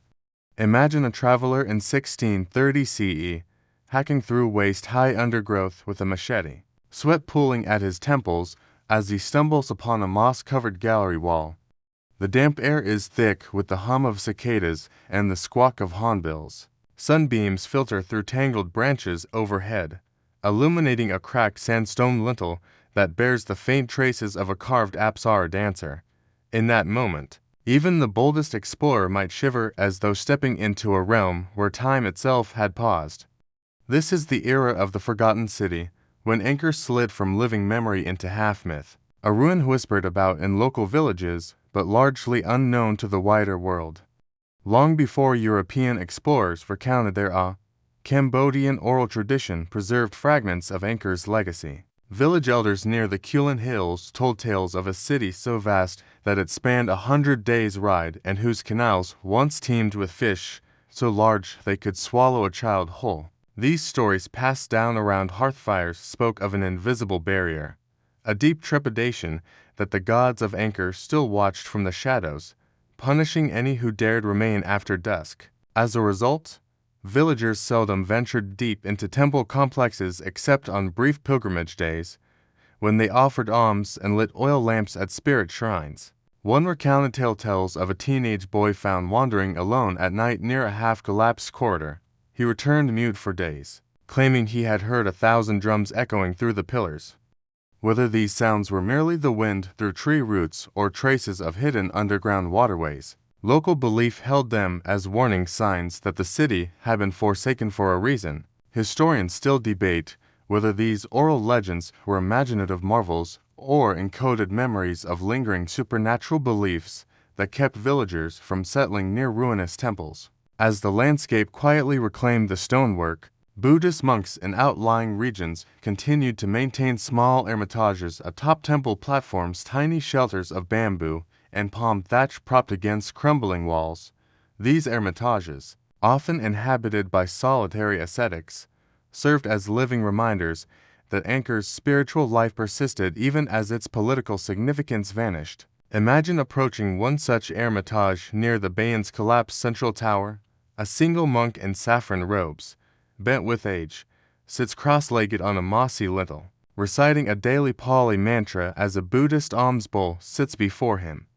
The bowl is filled not with rice or meat, but with fallen lotus petals, placed by passing villagers who still pay respects. This small-scale monastic presence kept the Dharma flame alive through decades when outside travel was perilous and manuscripts decayed in the humid air. In one rare account recorded by a Thai traveler in 1680 CE, the monk offered hospitality a cup of weak herbal tea steeped from wild lemongrass and stories of mythical guardians who protected the ruins. Historians still debate whether such ermitages represent continuous religious tradition or were sporadic, isolated acts of devotion sustained by individual monks. While the spiritual reverence persisted, the economic and administrative heart of the Khmer realm had shifted elsewhere. Phnom Penh began to emerge as a new center in the early 17th century, drawing merchants, artisans, and administrators away from the old canals and temple-topped plains. Trade routes pivoted toward the Mekong River, bypassing Angkor's labyrinth of silt-clogged watercourses. By 1650 CE, maps produced in Ayutthaya no longer marked Angkor as a provincial capital, but as a set of lost ruins in far-flung jungles. This cartographic erasure signaled a cultural shift. For most of Southeast Asia, Angkor was no longer a living metropolis, but an archaeological curiosity spoken of in half-forgotten chronicles. In one Malacca merchant's log from 1660 CE, Angkor is described as a city of devils, where stone emblems spat curses at intruders. Whether such portrayals stemmed from genuine accounts of hostile wildlife, tigers prowling temple corridors, or from exaggerated fears, is a matter of scholarly debate. Historians still debate whether the City of Devils label discouraged pilgrimages or was used by rival polities to diminish Khmer prestige. In those centuries of silence, the jungle played a transformative role. Ficus trees strangle of figs slid their roots deep into temple walls, prying apart stone blocks and accelerating decay. Vines thicker than a man's arm wrapped around columns, pulling them earthward. Towering kapok and teak trees sprouted where temple courtyards once stood, their canopies blotting out sunlight and replacing sacred lawns with leaf litter. As the forest reclaimed the city, wildlife flourished. Herds of banteng cattle roamed corridors, boar rooted among carved niches, and leopards used collapsed galleries as dens. A traveler in 1700 CE wrote of stumbling upon elephant footprints where a stone causeway once led to a temple entrance. Today, those same tracks can be seen in weathered sandstone, offering a kind of reverse archaeology, evidence of the forest's takeover rather than human construction. Ecologists still debate whether this dense reforestation served as a protective camouflage preserving the temples from human plunder, or whether it sealed Angkor's fate by masking its grandeur until structural collapse was irreversible. The gradual erasure of Angkor from daily life had another consequence: the disappearance of inscriptions and local records. By the 18th century, few people in Cambodia could read Old Khmer script. The last generation of scribes who understood Angkorian inscriptions died without teaching successors. When French missionaries arrived in the 1860s, they found villagers treating broken stones as building material. Fallen blocks repurposed for house foundations, rice mills, or even as stepping stones across swollen streams. One poignant anecdote relates how a villager used a Hindu linga block as a millstone to crack open betel nuts, a transformation from sacred to utilitarian that mirrored the city's shift in meaning. Only when the École Francaise d'Extrême-Orient EFEO began cataloging and copying inscriptions in the late 19th century did the lost knowledge re-emerge. Historians still debate whether the masonry vandalism of earlier centuries accelerated Angkor's collapse or simply reflected villagers' practical needs in a subsistence economy. During this forgotten period, opportunistic treasure hunters sometimes ventured into the ruins with crude tools, chisels, picks, and dynamite seeking buried treasures. Reports from local authorities between 1720 and 1740 CE mention sporadic thefts of small Buddha statuettes, bronze bells, and even entire lintels trafficked to markets in Battambang and Odong. These illicit activities, rarely documented formally, remain partially reconstructed through folk accounts, a merchant's ledger noting a clandestine purchase of a gilded bronze Garuda, or a monk's diary lamenting the theft of a revered Buddha head from a satellite temple. Historians still debate whether such looting was systematic or opportunistic. In any case, many artifacts that survived centuries of neglect were ultimately removed, dispersing Angkor's heritage across households and outlying spiritual sites. Despite centuries of oblivion, Angkor's image persisted in Cambodian culture, etched in traditional dance, woven into folk songs, and evoked in local festivals. During the New Year festivities, villagers performed masked dances reenacting the glory of Angkor, complete with stylized portrayals of Apsara dancers and churning ocean mythology. These performances, though simplified, kept the memory of Angkor alive in collective consciousness. One Cambodian lament still sung in remote villages tells of a golden city of gods that once mirrored the heavens, now silent as forgotten stone. The words, passed mouth to ear over hundreds of years, served as a melodic thread linking generations to a vanished past. Historians still debate how accurately these folk traditions reflect historical reality. Some argue they romanticize a golden age, while others see them as faithful remnants of a continuous cultural identity. In 1860 CE, when Henry Muat first ventured into the forested ruins, peeling back tangled roots to expose the first glimpses of Angkor Wat, local villagers reacted with a curious mix of fear and reverence. They guided him not as looters, but as custodians willing to share secrets to ensure the temples would not be forgotten once more. Muat scribbled in his journal that villagers told him of a great king whose temples rose from the earth like stone mountains, and a prophecy that one day white men would restore the city's glory. Though Muat himself had no such restorative power, he died little more than a year later.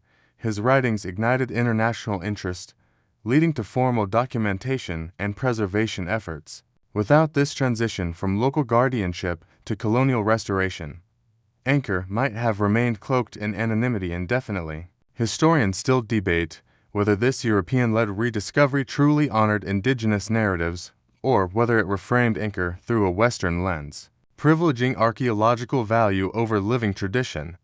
Today, as you wander along wooden walkways erected over moats once drained and overgrown, you might catch glimpses of that forgotten city spirit. When dawn's light glimmers on mossy stones, the silence can be profound, so profound that you almost hear centuries of jungle reclamation in every bird call and gust of wind. Yet within that hush lives an echo of human resilience, villagers and monks quietly maintaining isolated shrine sites, intangible cultural expressions woven into daily life, and a collective memory that refused to let Angkor vanish completely. In the hush of these early morning hours, as chattering macaques flit among temple ruins, the ancient city seems neither entirely lost nor fully found, but suspended in a liminal space between myth and reality. Rediscovery by scholars. By the late 19th century, as word of mouth rippled outward and European colonial powers expanded into Southeast Asia, a new wave of scholarly interest sparked an unprecedented rediscovery of Angkor's ruins. The dense jungle that had both hidden and protected these stone marvels for centuries began to be methodically cleared, documented, and, in some cases, partially restored. Imagine small teams of scholars, cartographers, and engineers working under scorching sun and oppressive humidity to map causeways and identify temple precincts that local villagers still referred to in hushed tones as place of the ancients. Their efforts mark not only a return of Angkor to global consciousness, but also a collision of Western archaeological methods with Khmer cultural traditions, one that would reshape how the world understood, preserved, and eventually revived Angkor's legacy. One of the earliest and most influential figures in this scholarly resurgence was Henri Muat, a French naturalist who first visited the site in 1860. Though he described himself primarily a botanist, his journal entries reveal wide-eyed wonder at Angkor Wat's colossal towers, mirrored reservoirs, and intricate bas-reliefs. Writing by candlelight in a half-cleared gallery, Muat sketched temple plans on scrap paper and waxed poetic about the surreal sensation of discovering a lost civilization sleeping beneath the canopy. His artist renderings ruby-red sunsets over temple silhouettes, pathways framed by giant roots, delicately carved apsara figures caught in mid-dance graced the cover of French travelogues and ignited imaginations across Europe. Yet Muat's narrative also reflected a distinct colonial gaze. He compared Khmer achievements to those of the ancient Greeks and Egyptians, ascribing to Angkor an almost mythical grandeur while minimizing indigenous continuity. Though praised for drawing attention to the majesty of the site, Muat's work omitted any sense of the living communities that had maintained small shrines among the ruins. Historians still debate whether his perspective paved the way for respectful preservation efforts or whether it fostered an Orientalist fantasy that overshadowed Khmer voices. Following Muat's initial forays, the French government established the École Française d'Extrême-Orient EFEO in 1900 to conduct systematic studies of the region's archaeology and architecture. Under the guidance of scholars like Louis Delaporte and Étienne Aymonier, the FEO assembled detailed topographic maps of Angkor's temple complexes and irrigation networks. Delaporte's 1902 Atlas, featuring meticulously drawn site plans and elevation profiles, revealed that many temples, once thought to be isolated, were interconnected by a vast network of causeways hidden beneath vegetation. In one compelling survey, Delaporte's team used bamboo scaffolds and simple pulleys to remove vines from Wat Athivia's gopuras, exposing inscriptions in nearly illegible pre-Angkorian Khmer script. These inscriptions, when deciphered, offered tantalizing hints of earlier dynasties that predated Angkor's apogee, proving that the city's origins stretched even deeper into the mists of time. Scholars still debate how much emphasis to place on Delaporte's cartographic achievements versus his often Eurocentric commentary, but undeniably, his maps laid the foundation for decades of targeted excavation and restoration. A significant milestone came in 1908 with the work of Jean-Jacques-Marie Perret, an FEO engineer who recognized that Angkor's temples were not isolated monuments, but components of a sophisticated urban grid. Perret's efforts to clear sections of the Siem Reap River Canal once thought silted beyond repair revealed submerged causeways and the remnants of floating markets that had once crisscrossed the waterway. In a letter to FEO headquarters, he exclaimed, "What we have uncovered is not merely a temple, but a living city orchestrated around its waterways." His crew dredged decades of sediment from the canal bed and documented fish bone deposits that confirmed the river had supported dense aquatic life well into the 17th century. Yet Perret's ambition extended beyond documentation. He introduced rudimentary chemical treatments, slime washes applied to laterite blocks to slow the moss and lichen growth that threatened to disintegrate carved surfaces. Critics later argued these treatments sometimes darkened carvings or flaked off prematurely, but at the time, they represented an innovative attempt to balance preservation with the realities of a tropical environment. Concurrently, a young Cambodian prince, Norodom, recognized the cultural significance of Angkor and secretly encouraged French scholars to protect the site. In 1902, he persuaded the colonial administration to designate Angkor as a protected archaeological park, one of the earliest such designations in Southeast Asia. Though motivated in part by political savvy to assert a distinctly Khmer heritage, under the shadow of French authority Prince Norodom's intervention protected Angkor from rampant local looting and deforestation. His clandestine visits to excavations, often disguised as a commoner, allowed him to share oral histories with the FEO researchers, legends of hidden chambers, stories of temple guardians, and recollections of village elders who spoke of flowers blooming beneath fallen lintels. These oral accounts complemented written inscriptions, giving scholars a richer cultural context. Historians still debate how much credit to attribute to Prince Norodom versus broader indigenous efforts, but his advocacy undeniably shifted colonial policy toward more respectful stewardship. In 1921, Etienne Aymonier, another FEO luminary, began compiling a comprehensive study of Khmer epigraphy. He assembled a corpus of inscriptions, over 200 fragments copied from temple walls and stelas scattered across Angkor's precincts. By analyzing linguistic shifts and genealogical references, Aymonier reconstructed dynastic sequences and unraveled the complex relationship between the Devaraja cult and subsequent Buddhist influences. One of his most intriguing discoveries was a previously unknown inscription at the Banteay Shri Temple, written in a rare form of Old Khmer, describing a king's endowment of land to a local monastery in gratitude for a healed eye. Such personal details humanized the ancient rulers, revealing that they, too, relied on faith and healing rituals, and narrative that resonated with Cambodian Buddhists of the 20th century. Nonetheless, Aymonier's conclusions were occasionally contested. Some linguists argued his translations relied heavily on Sanskrit parallels, underestimating uniquely Khmer idioms. Modern epigraphists still pore over his notebooks, seeking to refine or contest his readings in light of new discoveries. Meanwhile, American and German expeditions aided the effort. In the 1930s, the University of Pennsylvania's Museum of Archaeology and Anthropology sent teams led by George Groslier to document Angkor's mural paintings and decorative arts. Groslier's team developed early color photography techniques to capture temple interiors, revealing vibrant traces of red, blue, and gold pigment on bas-reliefs, evidence that Angkor's temples had once been polychromatic masterpieces.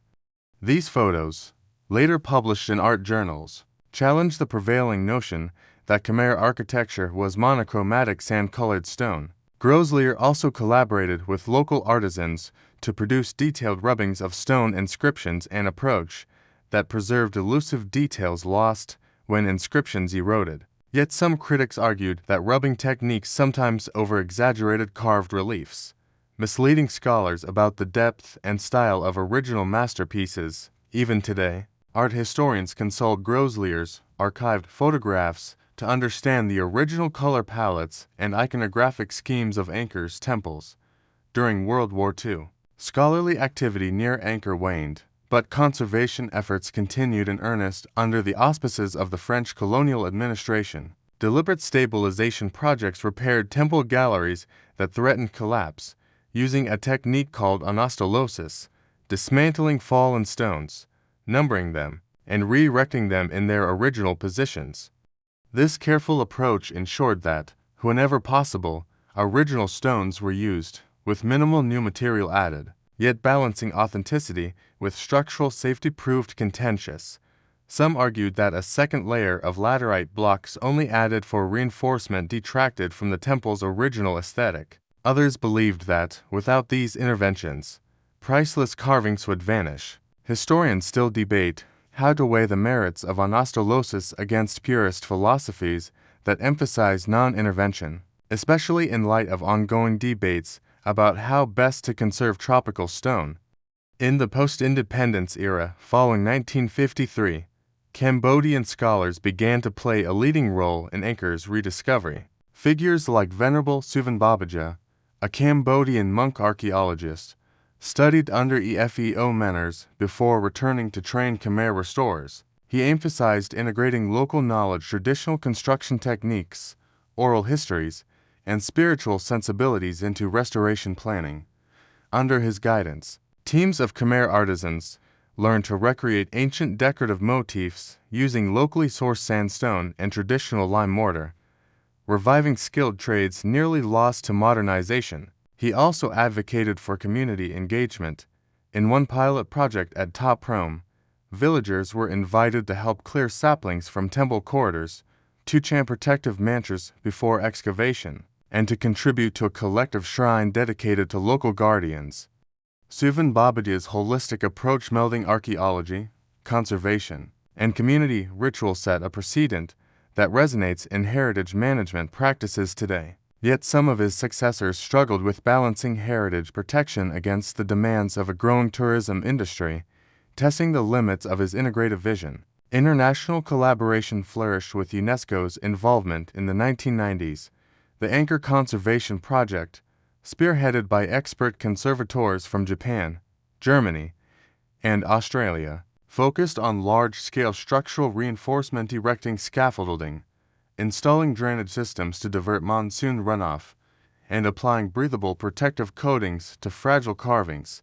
By 2000 CE, laser scanning and 3D modeling emerged as cutting-edge tools, enabling scholars to digitally preserve precise geometries of temple facades and identify structural weaknesses before they became visible. One groundbreaking remote sensing survey in 2007 used LIDA, light detection, and ranging to penetrate forest canopies and reveal previously unknown temple mounds, roadways, and settlements, prompting a seismic shift in understanding Angkor's urban sprawl. The LiDAR data confirmed that Angkor's layout extended far beyond the central complex, encompassing satellite towns and hydraulic infrastructures that collectively formed one of the world's largest pre-industrial cities. Historians still debate how to incorporate this digital treasure trove into long-term conservation, while LiDAR offers unprecedented insight. Maintaining the integrity of remote or submerged sites presents logistical and ethical challenges. As you drift into sleep, bear witness to this extraordinary chapter, a time when textbooks, captured photographs, and digital maps converge to reveal Angkor's epic scope. Picture cohorts of Cambodian scholars, foreign archaeologists, and local villagers shoulder to shoulder clearing jungle, reassembling broken stones, and poring over fading inscriptions under swaying palm fronds. Feel the hush of candle light illuminating scattered manuscripts, the echo of chisels striking newly quarried sandstone, and the crucial moment when a hidden temple emerges from a tangle of vines.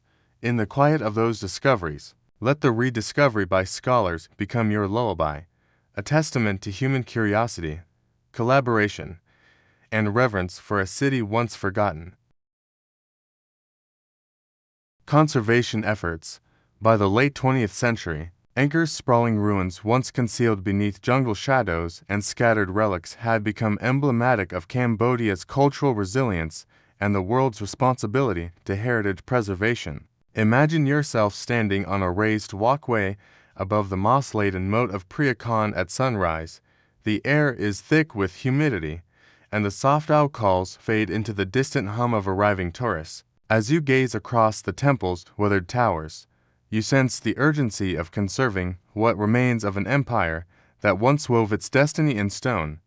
Over the past 70 years, conservation efforts at Angkor have grown into a vast, coordinated enterprise, one that has reshaped not only the city's stones but also international models of heritage management. The first significant post-colonial conservation initiatives began after Cambodia gained independence in 1953. Cambodian scholars and international advisors recognize that decades of neglect and damage intensified during the Sangam Restauration era 1955 to 1970 had left many structures perilously unstable. In 1959, UNESCO dispatched experts to survey Angkor's condition and recommend immediate interventions. They observed that pre-rupt central sanctuary leaned dangerously, top Prome's galleries were partially collapsed, and UNESCO's preliminary report ominously warned of irreversible loss unless urgent measures were taken.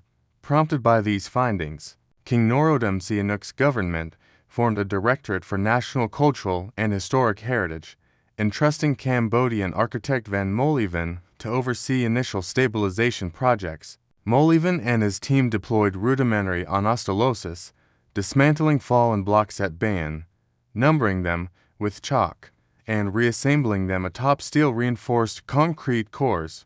Their pioneering work saved several galleries from imminent collapse, but also sparked debate about using modern materials to repair ancient stone. Historians still debate whether early use of concrete framing, though necessary for structural support, compromised the authenticity of Khmer craftsmanship or presented a pragmatic compromise in a race. Our scarce post-colonial context. During the Khmer Rouge era 1975 to 1979, conservation efforts ceased entirely, and Angkor experienced a near-total evacuation. Monks and archaeologists fled, leaving temples vulnerable to looting and collapse. In 1979, as peace gradually returned, UNESCO spearheaded a two-phase reinforcement and restoration plan. Phase 1 1980 to 1982 focused on emergency measures, shoring up precarious walls, clearing vegetation from collapsed terraces, and sealing unstable chambers. Phase 2 1983 to 1990 targeted comprehensive restoration, reconstructing breached embankments, re-erecting fallen lintels, and documenting every restored or replaced stone. French and Japanese teams co-led these efforts under the aegis of the French-led Mission Archéologique Française and Japan's Nara National Research Institute. Under torchlit surveys, archaeologists meticulously recorded every fragment, crafting paper templates for missing decorative elements. One particularly onerous project involved the eastern entrance of Decay. Monks had initially used this corridor as shelter, leaving soot-darkened walls that masked original carvings. Teams spent years washing soot with gentle detergent solutions carefully balanced to remove grime without stripping away centuries-old patina. These chemical cleaning methods were contentious. Some conservators argued that detergents risked drawing salts to the surface, which could later fracture the stone, while others maintained they were essential to reveal lost artistry. Historians still debate whether those early cleaning techniques, though well-intentioned, introduced long-term conservation challenges that later generations had to mitigate. In 1992, Cambodia signed the UNESCO World Heritage Convention, officially designating the Temple of Angkor and its surroundings as a World Heritage Site in danger. This status unlocked significant funding and expertise from UNESCO's World Heritage Fund, leading to the formation of the Apsara National Authority (ANA) in 1995. The ANA, a hybrid institution funded by both the Cambodian government and international donors, became responsible for regulating all conservation, development, and tourism activities within the Angkor Archaeological Park. Under ANAS watchful guidance, Cambodian archaeologists, foreign specialists, and local craftsmen collaborated in an integrated conservation master plan. Their shared goals included safeguarding structural integrity, protecting original material, and balancing visitor access with preservation needs. One hallmark project was the restoration of Angkor Wat's west entrance, Causeway 1997-2000. Despite centuries of collapse and flood damage, the causeway still carried the faint imprint of original footprints carved by Angkorian travelers. Engineers led by French conservator Anne-Marie Siriani assembled a team of Khmer stone masons to relay missing laterite slabs. Using traditional techniques, they sourced laterite from a nearby quarry identified as the probable original source. Each block was hand-chiseled to match the curvature and alignment of surviving stones. Ceremonial rites led by Buddhist monks preceded each heavy lift, honoring the spirits believed to dwell within the earth.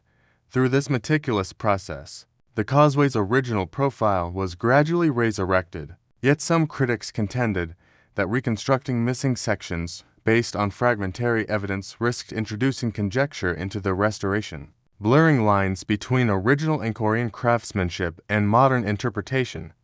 Historians still debate whether such reconstructions, guided by a mix of surviving alignments and educated guesswork, enhance public appreciation of the site or create a Disneyfication of heritage.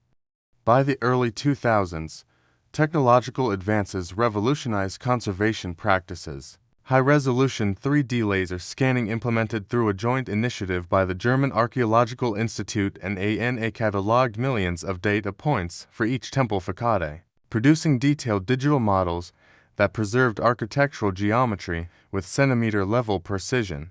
These LiDAR-derived models enabled conservators to track erosion rates by comparing scans taken over successive years, identifying minute changes in stone surfaces before they became visible to the naked eye.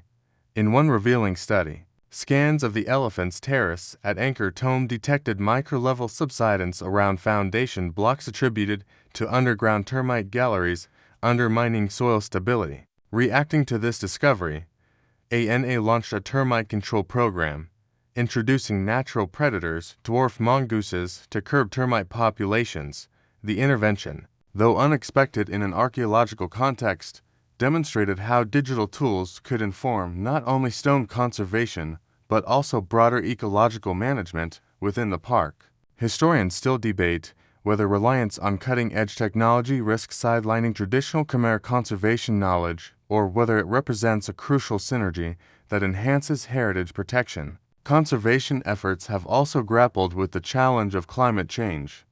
In 2007, after a decade of carefully maintained drainage networks, heavy monsoon rains overwhelmed canals around Bayan, leading to renewed water infiltration and micro-cracks in key bas reliefs. ANA commissioned a multidisciplinary study involving hydrologists, structural engineers, and climatologists to analyze shifting monsoon patterns. Their research revealed that Angkor's once predictable seasonal rains had become erratic, shorter but more intense deluges followed by extended dry spells, exacerbating both flooding and desiccation. In response, conservators redesigned water management protocols, installing adjustable gates at key sluice points to regulate canal flow and divert excessive runoff away from vulnerable temple foundations. They also reintroduced native wetland grasses like Vetiver chrysopagans isonioides around embankments to stabilize soil and filter sediment from torrential rain. This ecological approach helps reduce siltation in canal systems by an estimated 30% over 5 years. However, some observers caution that altering historic water regimes, even with ecological intention, might unintentionally disrupt residual hydraulic features integral to Angkor's design. Historians still debate whether modern hydraulic interventions, no matter how well engineered, risk undermining the authenticity of Angkor's original water management concept. Tourism pressure has been another significant catalyst shaping conservation strategy. By 2010, annual visitor numbers to Angkor exceeded 2 million, straining the fragile infrastructure of sandstone stairways and wooden walkways. Recognizing the wear and tear on key sites like Ta Prohm, where tree roots entwined with temple walls offered iconic photographic backdrops, but placed tremendous weight on structures. ANA implemented a zoning system. Under this system, temples were categorized into high conservation priority, moderate access, and restricted zones. High priority sites, such as Preah Vihear and Ban Thi Shrai, underwent visitor rerouting, constructing elevated timber boardwalks above original causeways to prevent direct foot traffic on ancient stone. At Ta Prohm, engineers installed steel millipede supports, slender rods inserted behind root-bound walls to brace cracking lintels without visually detracting from the tree's haunting embrace. To fund these visitor management measures, ANA introduced a tiered ticketing system, dedicating a portion of revenue to ongoing conservation. Historians still debate whether prioritizing tourism revenue inadvertently privileges well-known temples over less-known sites that might also harbor critical heritage but receive fewer resources. Community engagement has emerged as a cornerstone of modern conservation. Beginning in 2012, ANA partnered with local villages to train youth as heritage guardians, teaching them basic site monitoring, documenting illicit graffiti, reporting structural concerns, and even clearing invasive weeds like Siamese rosewood that threaten carved surfaces. In the village of Angkor Wat, villagers organized rotational night watch shifts, walking perimeter paths to deter after-hours vandalism and unauthorized pilgrimage ceremonies that left behind burning offerings and spilled candle wax. These grassroots initiatives not only enhanced security, but also fostered a sense of shared stewardship.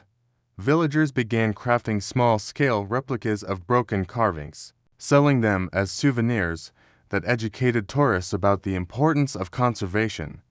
One artisan collective, the Stone Echo Guild, employed retired stonemasons to teach local youth traditional carving skills, ensuring the continuity of techniques essential for future restoration work. Yet skeptics argue that community-based conservation risks burdening impoverished villagers, diverting time from subsistence farming. Historians still debate whether such initiatives strike the right balance between empowering local stakeholders and imposing additional responsibilities on vulnerable populations. A recent frontier in conservation focuses on intangible heritage, safeguarding the living traditions, dance, music, ritual woven into Angkor's identity. In 2015, ANA established an annual festival of temple lights, inviting Khmer dancers, musicians, and storytellers to perform on temple terraces under floodlit appreciation. Through this event, guardhouses once repurposed as tourist shops became rehearsal spaces where elders taught Apsara dance to youngsters, preserving choreography passed down in temple courts for generations. UNESCO-supported programs documented oral histories of temple guardians, men and women who maintained site-bound shrines for centuries, ensuring that living memory complemented physical reconstruction. In a pilot program, children from nearby schools participated in guided heritage walks, learning to recite short temple dedications in ancient Khmer and understanding the reverence once lavished upon these stone sanctuaries. While these initiatives cannot restore lost inscriptions or collapsed galleries, they nurture a vital connection between contemporary Cambodians and their ancestral legacy. Historians still debate whether prioritizing intangible elements risks diverting resources from urgent structural conservation or if it is essential for ensuring that Angkor remains a living, breathing symbol of Khmer culture rather than a static museum. As you drift into sleep, envision a final tableau, groups of conservators examining 3D renderings on tablet computers, comparing scans of Bafuan's North Gallery taken a decade apart, artisans carefully fitting newly carved sandstone blocks into an astellosis frameworks at Bacon, monitors paddling canoes along a restored canal, testing water flow and sampling silt to gauge sediment accumulation.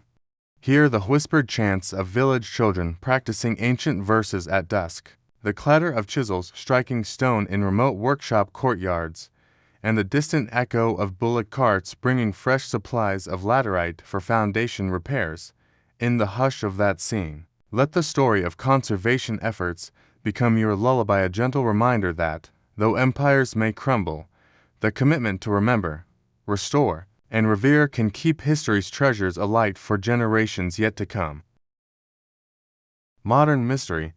As dawn's first amber light bathes the silent spires of Angkor, a hushed reverence settles over a site both marvelously restored and endlessly enigmatic. Though much of the city's stones have been painstakingly realigned, and its causeways cleared of centuries of silt, Angkor still guards secrets that defy full comprehension. Even in the 21st century, armed with LiDAR scans, ground-penetrating radar, and high-resolution satellite imagery, scholars, conservators, and pilgrims alike find themselves enthralled by mysteries that linger like shadows beneath the forest canopy.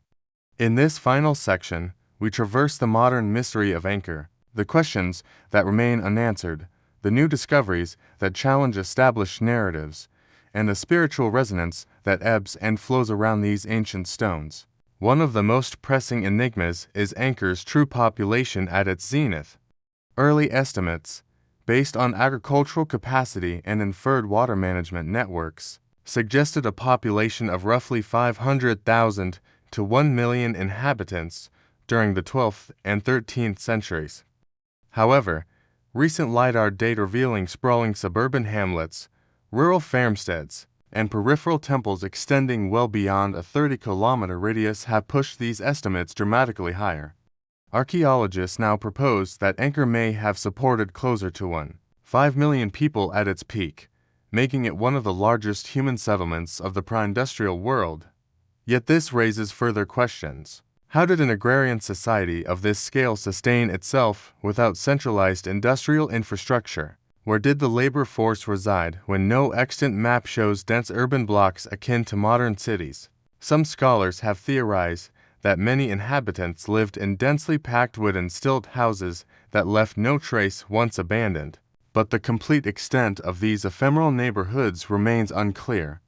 As you walk along a newly mapped causeway leading deep into the jungle, it's easy to feel the ghostly outlines of lost villages hovering just beyond sight, testimony to a populace whose daily rhythms remain half-remembered. Another enduring mystery involves the purpose of certain enigmatic structures, like the mysterious Pyramid of Dusk near Phnom Penh. This stepped pyramid, composed of 5 receding tiers, sits atop a low hill overlooking the Angkor Plain.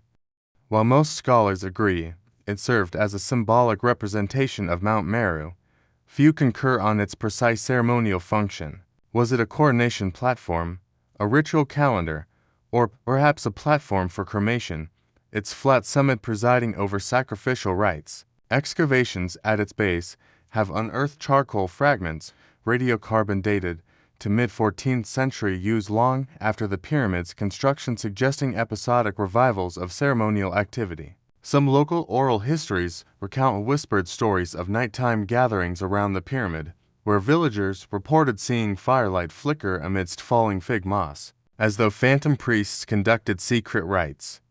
Modern researchers have tried to reconcile these oral tales with structural evidence, but no definitive ceremony, even one recorded in Angkorian inscriptions, matches the physical layout of the pyramid's inner sanctum. Thus, the Pyramid of Dusk stands as a silent sentinel, preserving a ritual logic lost to time. Beneath the visible architecture, subterranean wonders also fuel speculation.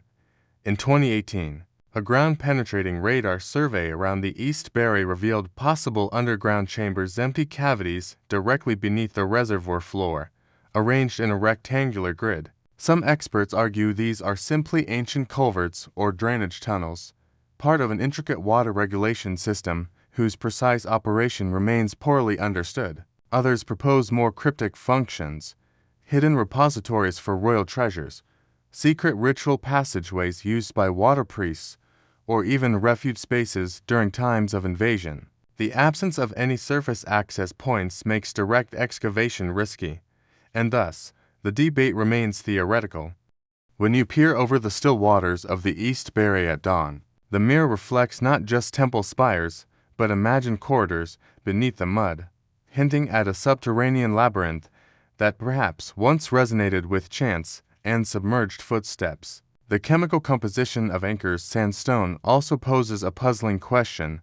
Why do certain quarry sites produce stone that weathers differently than expected? The principal quarries, like those near Phnom Kulen, yielded massive blocks transported dozens of kilometers to temple sites.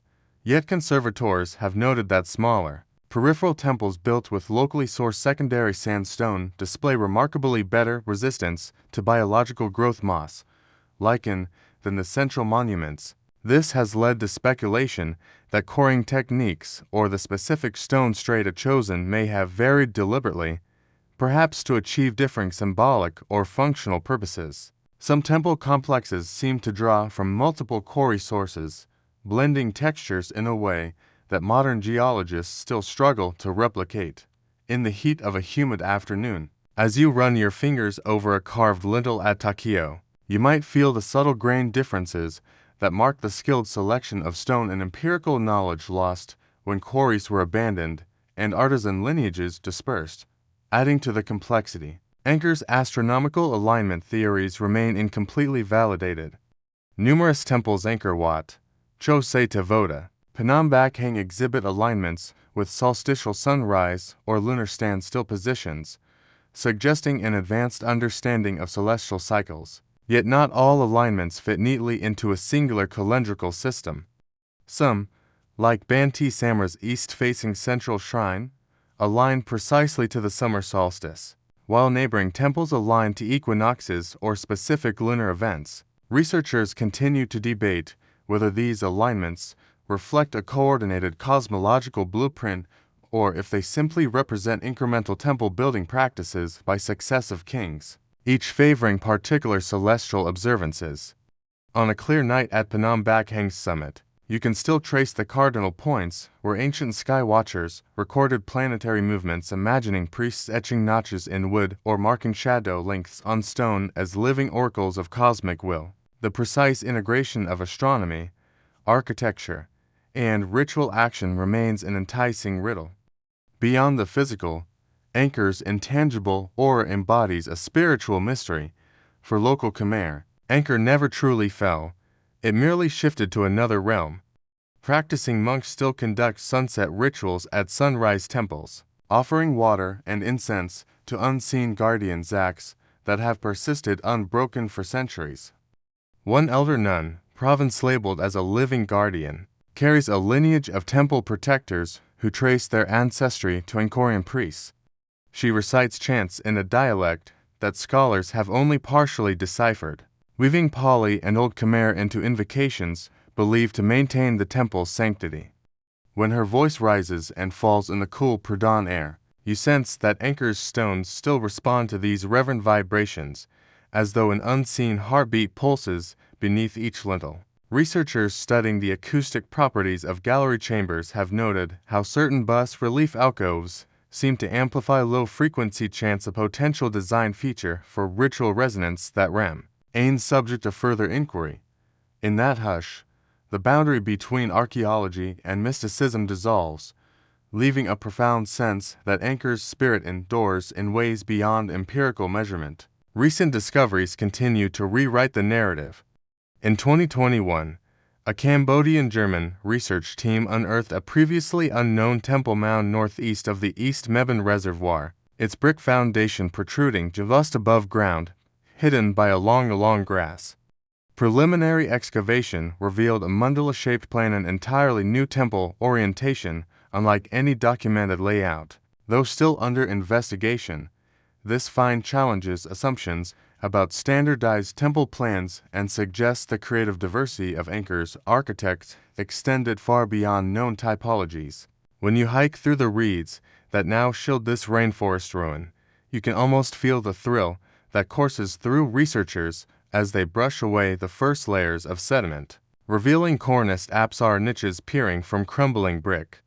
Yet such discoveries only invite more questions. Who commissioned this temple? What deity claimed its sanctum? And why did it remain unmentioned in surviving inscriptions or oral histories? Furthermore, the modern challenge of balancing tourism with preservation adds a dynamic tension to Angkor's mystery. Each year, Over 2 million visitors traverse raised walkways and snap photographs beneath flickering spotlights. While tourism revenue funds ongoing conservation, heavy foot traffic risks accelerating erosion in fragile galleries.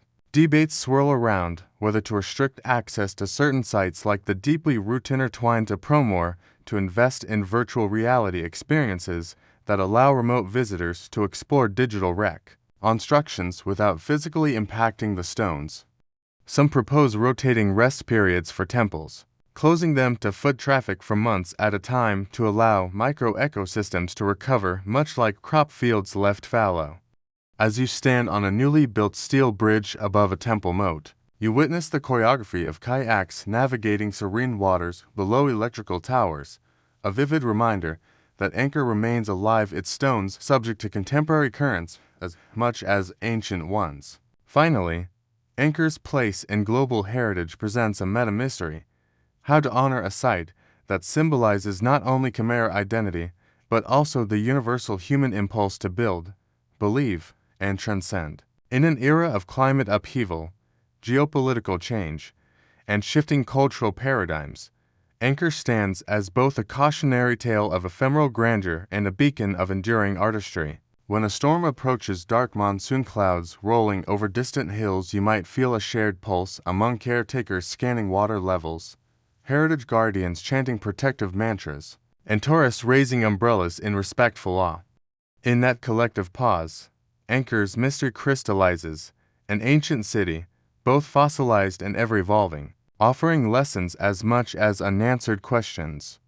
Today, as you allow your gaze to drift across the rising silhouettes of temple towers against a sky brushed with pastel dawn hues, consider this. For all the knowledge gleaned through excavation, mapping, and restoration, Angkor retains a core of inscrutable wonder. Its stones whisper of kings who sought cosmic order, of priests who negotiated with unseen spirits, and of commoners whose daily lives intertwined with temple rhythms. The modern pursuit of discovery, scientific surveys, drone reconstructions, ethnographic interviews can illuminate pathways through the ruins, but cannot fully dispel the sense that some corners of Angkor will always remain shrouded. In that soft mist, let Angkor's modern mystery become your lullaby, a gentle reminder that within the space between stone and shadow, between chronology and myth, lies the enduring heartbeat of a city that time cannot fully capture. As dawn's light softens the horizon, let the echoes of Angkor's stones fade gently into your mind. Imagine the Khmer artisans who toiled at sunrise, chiseling bas-reliefs that still whisper tales of gods and kings. Picture the water guards who dredge silt-laden canals by lamplight, their whispered prayers carrying across still pools. Envision the silent guardians, monks chanting in overgrown galleries, villagers offering jasmine petals at mossy shrines, and the Apsara dancers who, centuries later, still move with ethereal grace beneath vaulted corridors. Though time has layered these temples in moss and vine, their silent presence endures, inviting each of us to listen for memories etched in sandstone. As you settle into the calm of night, let reflections of Angkor's rise and fall become a lullaby. Recall the grandeur of pinnacles reaching toward the sky, the hush of monsoon rains drumming on ancient lintels, and the hush of moonlight filtering through banyan roots. Feel the resilience of a people who rebuilt shrines, preserved manuscripts by candlelight, and carried their heritage on the tongues of successive generations. Even as empires shift and forests reclaim their dominion, Angkor's spirit remains a living testament to human creativity, devotion, and adaptability. Take comfort in knowing that, like the lotus that blooms from the mud, Angkor's legacy emerges anew each day. Let the gentle hum of temple bells you imagine in the distance guide your thoughts into serenity. Allow the soft rustle of forest leaves to remind you that nature, too, can both erode and nurture. In this quiet, find a space where past and present entwine, a place where history's mysteries coexist with renewed hope. Now, let your breath slow as the world sleeps around you. May your dreams carry you through temple causeways bathed in moonlight, over jade green reservoirs, and beneath arched doorways carved by hands long gone. Rest in the enduring wonder of Angkor's stones and stories, and awaken tomorrow with the quiet assurance that some mysteries remain to inspire and console us. End of script. Sweet dreams.